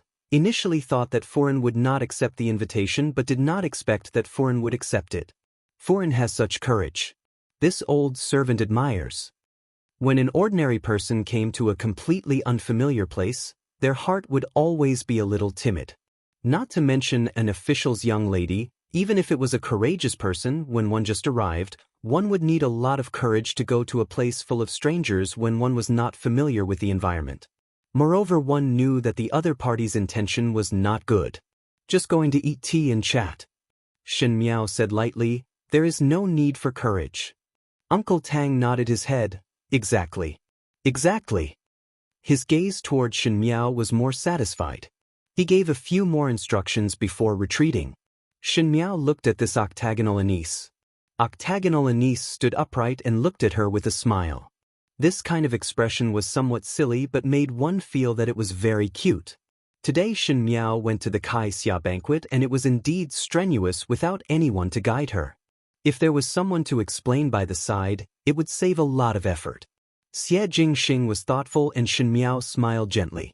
Suddenly she thought of Shen Miao and looked at octagonal Anise before asking, "It is not that there are no maids in the residence of the prince of first rank. Other than the kitchen maids and a few moms, there were only manservants and guards in the residence of the prince of first rank and there were no maids." Thus Shen Miao brought along Jingzhe, Guyu and the rest and almost became the most popular people in the residence of the prince of first rank. Octagonal Anise smiled. "This servant is not a maid of the residence of the prince of first rank. This servant is from the MOU army and was specially transferred over to accompany Foreign." MOU army? Shen Miao was surprised for a moment. She had heard Xie Jingxing vaguely mention it before. When they were in Ming-Chi, this army had helped Xie Jingxing to do many things. It seemed that Xie Jingxing had privately raised these troops and seemed to be extremely powerful. But since Xie Jingxing dared to let them act so boldly, one think that Emperor Yonglu was not ignorant. She asked, "Do you know martial arts?" "This servant knows how to kill." Octagonal Anise answered with a smile. Jing and Guyu both sucked in a breath of cold air when they heard it. It was true that one cannot judge a book by its cover. This smiling Su Minglang, who looked like a grown-up female, was actually an expert in killing people. Shen Miao was satisfied. She thought that Xie Jingxing was really a bad person.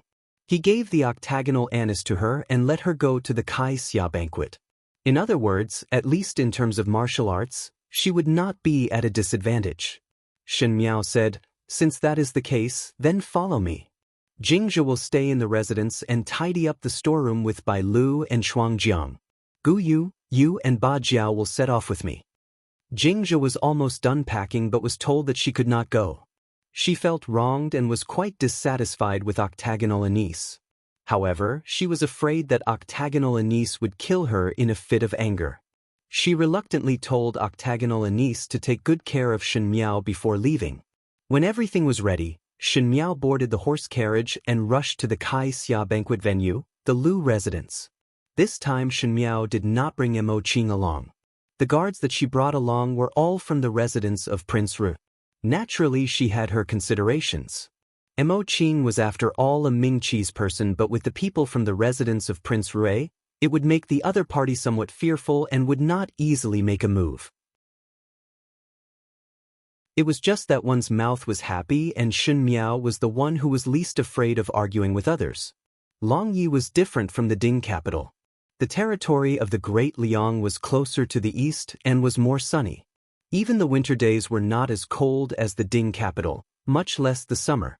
Now it was May, and if it was in the Ding capital, it would still be spring, but in Longyi, it was already the beginning of summer and there was a slight heat. As the horse carriage traveled, Shen Miao and Guyu lifted the curtains a little to look outside. When they saw that the streets of Longyi were really bustling with people and carriages, their hearts sighed with emotion. Chapter 898. It was no wonder that the common people of the small country that was attacked would open the city gates to welcome them. If one could bring good days to the people of the world, then what was the name of the country? To the common people it was a distant matter. Emperor Yonglu was indeed a talent in governing the world. After traveling for almost an hour, the horse carriage finally stopped. Ba Jiao lifted the curtain to take a look and said, "Fern, we have arrived at the Lu residence." Guyu and Ba Jiao helped Shen Miao down the horse carriage and saw that there were many horse carriages parked at the entrance of the Lu residence, but there was not a single person at the entrance to welcome them. Guyu was stunned and said, "This? Why is there no one here to welcome? Could it be that we went the wrong way?" It was said that they went the wrong way, but it did not look like they went the wrong way because the main doors of the Lu residence were not closed, as if it was specially left open for her. Shen Miao swept a glance at the door and had some thoughts in her heart. She asked Guyu, "What is the time on the invitation for the Kai Xia banquet?" Guyu quickly took out the invitation from her sleeves and opened it. "It is the sea hour." "It is not the sea hour yet. It seems that only the invitation to us is like this," Shen Miao said lightly. Guyu said, "Fern, what is the meaning of this? There are horse carriages in front of the door and it is obvious that there are guests here. Even if they came earlier, there should not be so many. There is no one at the door to welcome them, but they stayed for us, knowing that we would definitely come. If I guessed correctly, the time on other people's invitation must be the sea hour, but on our invitation, it is the sea hour. This is to deliberately let us come late." Finishing, she laughed in her heart. It seemed that no matter if it was Ming Qi or Great Liang, these noble foreign's methods were always the same. Ba Jiao was still smiling, but Guyu was suddenly enlightened and said angrily, "But what benefits is there for them to tease young lady like this? They are going too far." "Benefits?" Shen Miao's voice turned slightly cold. "There are many benefits. It is rude to enter without anyone's invitation, and they will say that the Shen family is presumptuous. If he didn't enter, he would have been disrespectful. If he left halfway after taking the invitation, he would have gone back on his words. The reason lies with them. They've been caught in the wrong. From the beginning, they've lowered their heads, but as time goes on, they're nothing more than a joke. Fighting with others was also a form of knowledge, and one must not be caught at the beginning, otherwise one would be lowering one's head." She and Mei Furan had fought for so many years and understood this point. Octagonal Anise asked, "Madam, do you still want to go in?" "Come in." Shen Miao lifted her skirt and was about to walk in. "But Furan," Guyu asked doubtfully, "if one were to go in, one would be caught at the wrong place and it is also wrong not to enter. Advancing and retreating are both wrong, so why do one still want to go in? Then let others make bigger mistakes than you." Shen Miao smiled. "That way, no one will care about your mistakes." In the Lu manor, the atmosphere in the hall was very harmonious. As a very famous general of Long Yi, the Lu family's status was extremely high. Thus, their mansion was also large and luxurious. Today's Kai Xia banquet was personally organized by Lu Furan and the compliments were endless. Lu Furan was in her early 40s and most likely when she was young, she was a budding beauty, but when she was old, she looked thin and mean, losing some of her dignified air. Even so, she was still dressed very luxuriously, as if this would add a little bit of brilliance to her. It was just that as a female, when one was older, wearing unsuitable bright clothes, not only did it not make her look better, but it would undoubtedly expose the shortcomings of her old age.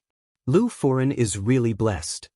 A round-faced Furan said with a smile, "Imperial concubine Jean is doted on by His Majesty in the palace and Imperial concubine Jean is so filial to you. For this Kai Xia banquet, His Majesty specially sent gifts. This is enough to see the weight of Imperial concubine Jean in His Majesty's heart." Chapter 899. Lu Furan's heart was proud but her face was still modest. It is all because of the Emperor's magnanimity that he took pity on Consort Jing so that our entire family could bask in the light. "What is Furan saying?" The other short Furan smiled. "Consort Jing has gained favor and the residence's second young lady has married to a military officer. One heard that she is pregnant with twins. One must let us bask in the good fortune." Lu Furan shook her head and said with a face of a headache, "Is there not still number 3 and 4th lady? These two are really giving me a headache." The round-faced Furan quickly called out exaggeratedly, "Furan still has a headache. Third young master is a talented person and has outstanding martial arts at such a young age. One do not know which young lady would have the good fortune to marry him in the future. As for 4th lady, there is no need to talk about her. She is like an immortal and is proficient in the 4 arts. Is there a need to worry about this?" Furan is overpraising. Lu Furan shook her head and smiled bitterly. "Forget about number 3. It is understandable for males to train for a few years, but 4th lady's marriage cannot be delayed.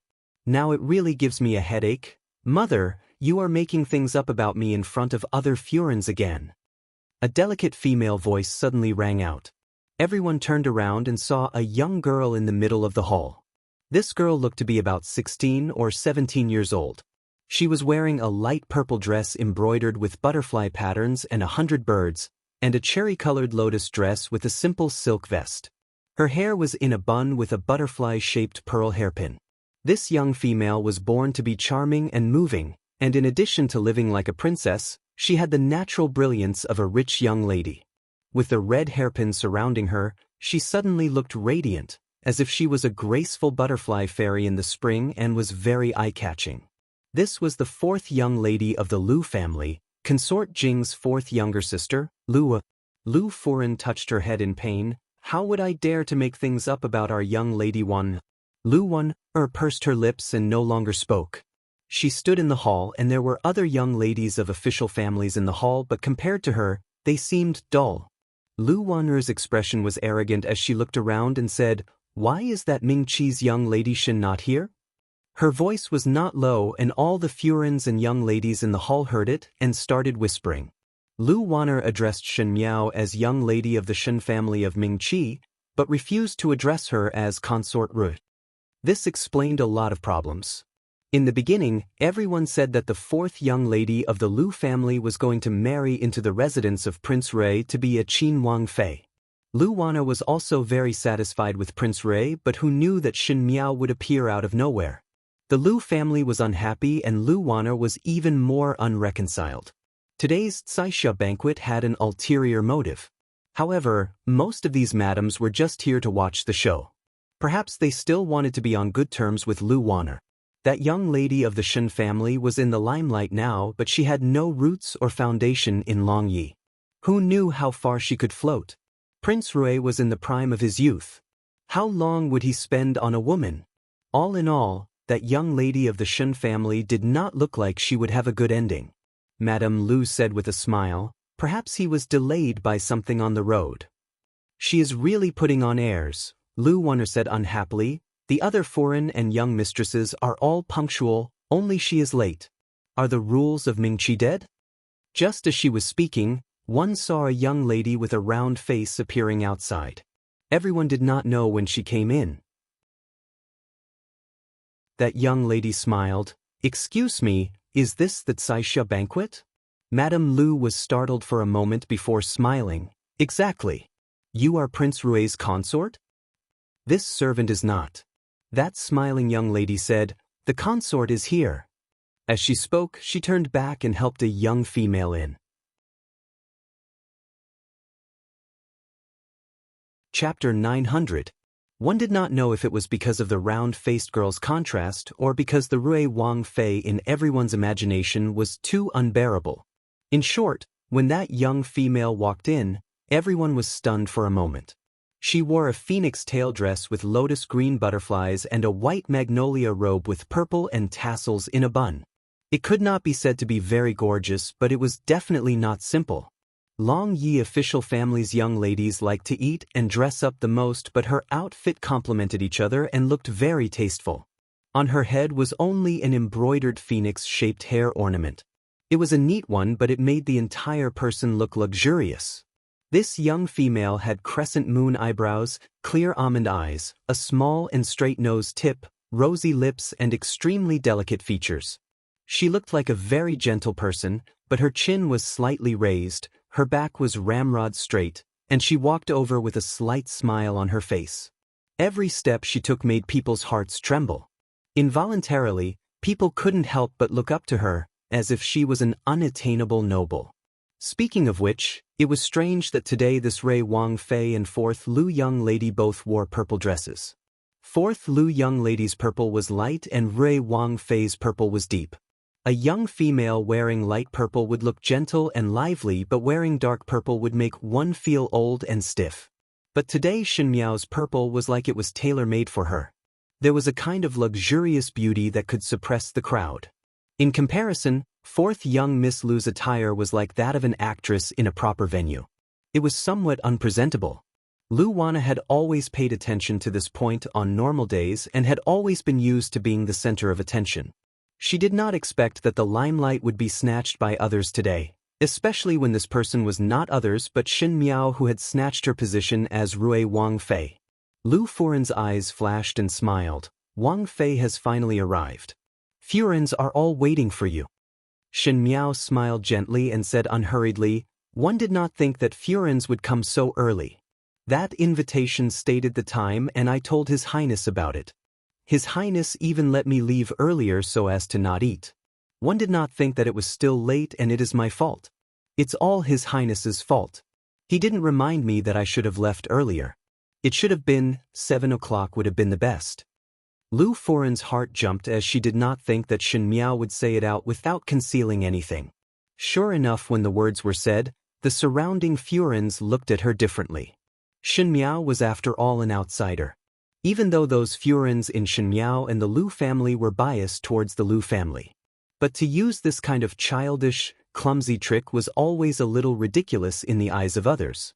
Lu Furen was also somewhat regretful. She originally wanted to give Shen Miao a show of strength, but she would not do anything to the invitation. But since Lu Wanner insisted on doing so, she could only do as she was told. Now when Shen Miao's words fell into other people's ears, they understood that these Furens' invitations were not written at the same time. Looking at the Lu family's eyes, it was always a little funny. If Shen Miao were to return and speak of this matter to Prince Rui, with Prince Rui being such an astute person, how would he not understand once he heard it? If he was dissatisfied with the Lu family because of this, Lu Furen would feel that this move was not good. Lu Wanner, however, could not see Shen Miao doing well and sized Shen Miao up before saying, "Why did Qin Wang Fei not send anyone to inform and come in yourself? Don't say that we are neglectful. It was actually somewhat impolite to enter the residence without even someone to inform." Shen Miao looked at Lu Wanner and smiled. "This is exactly what I wanted to say. If your residence does not have enough manpower, there is actually no need to be so forceful. Such a big residence, but there are no guards at the door. It is really somewhat dangerous." She smiled gently. "I let the guards of the Prince of First Rank's residence guard the door so that there would not be strange people who would take advantage of the loopholes to enter." You're tuning in to the Passion Pages YouTube channel. We're so grateful for your support, and don't forget to subscribe to join us on this incredible journey through captivating stories. Your generosity through donations truly makes a world of difference, as it's the primary source of revenue that allows me to expand and enhance this channel for you. Thank you from the bottom of my heart for being a part of this adventure.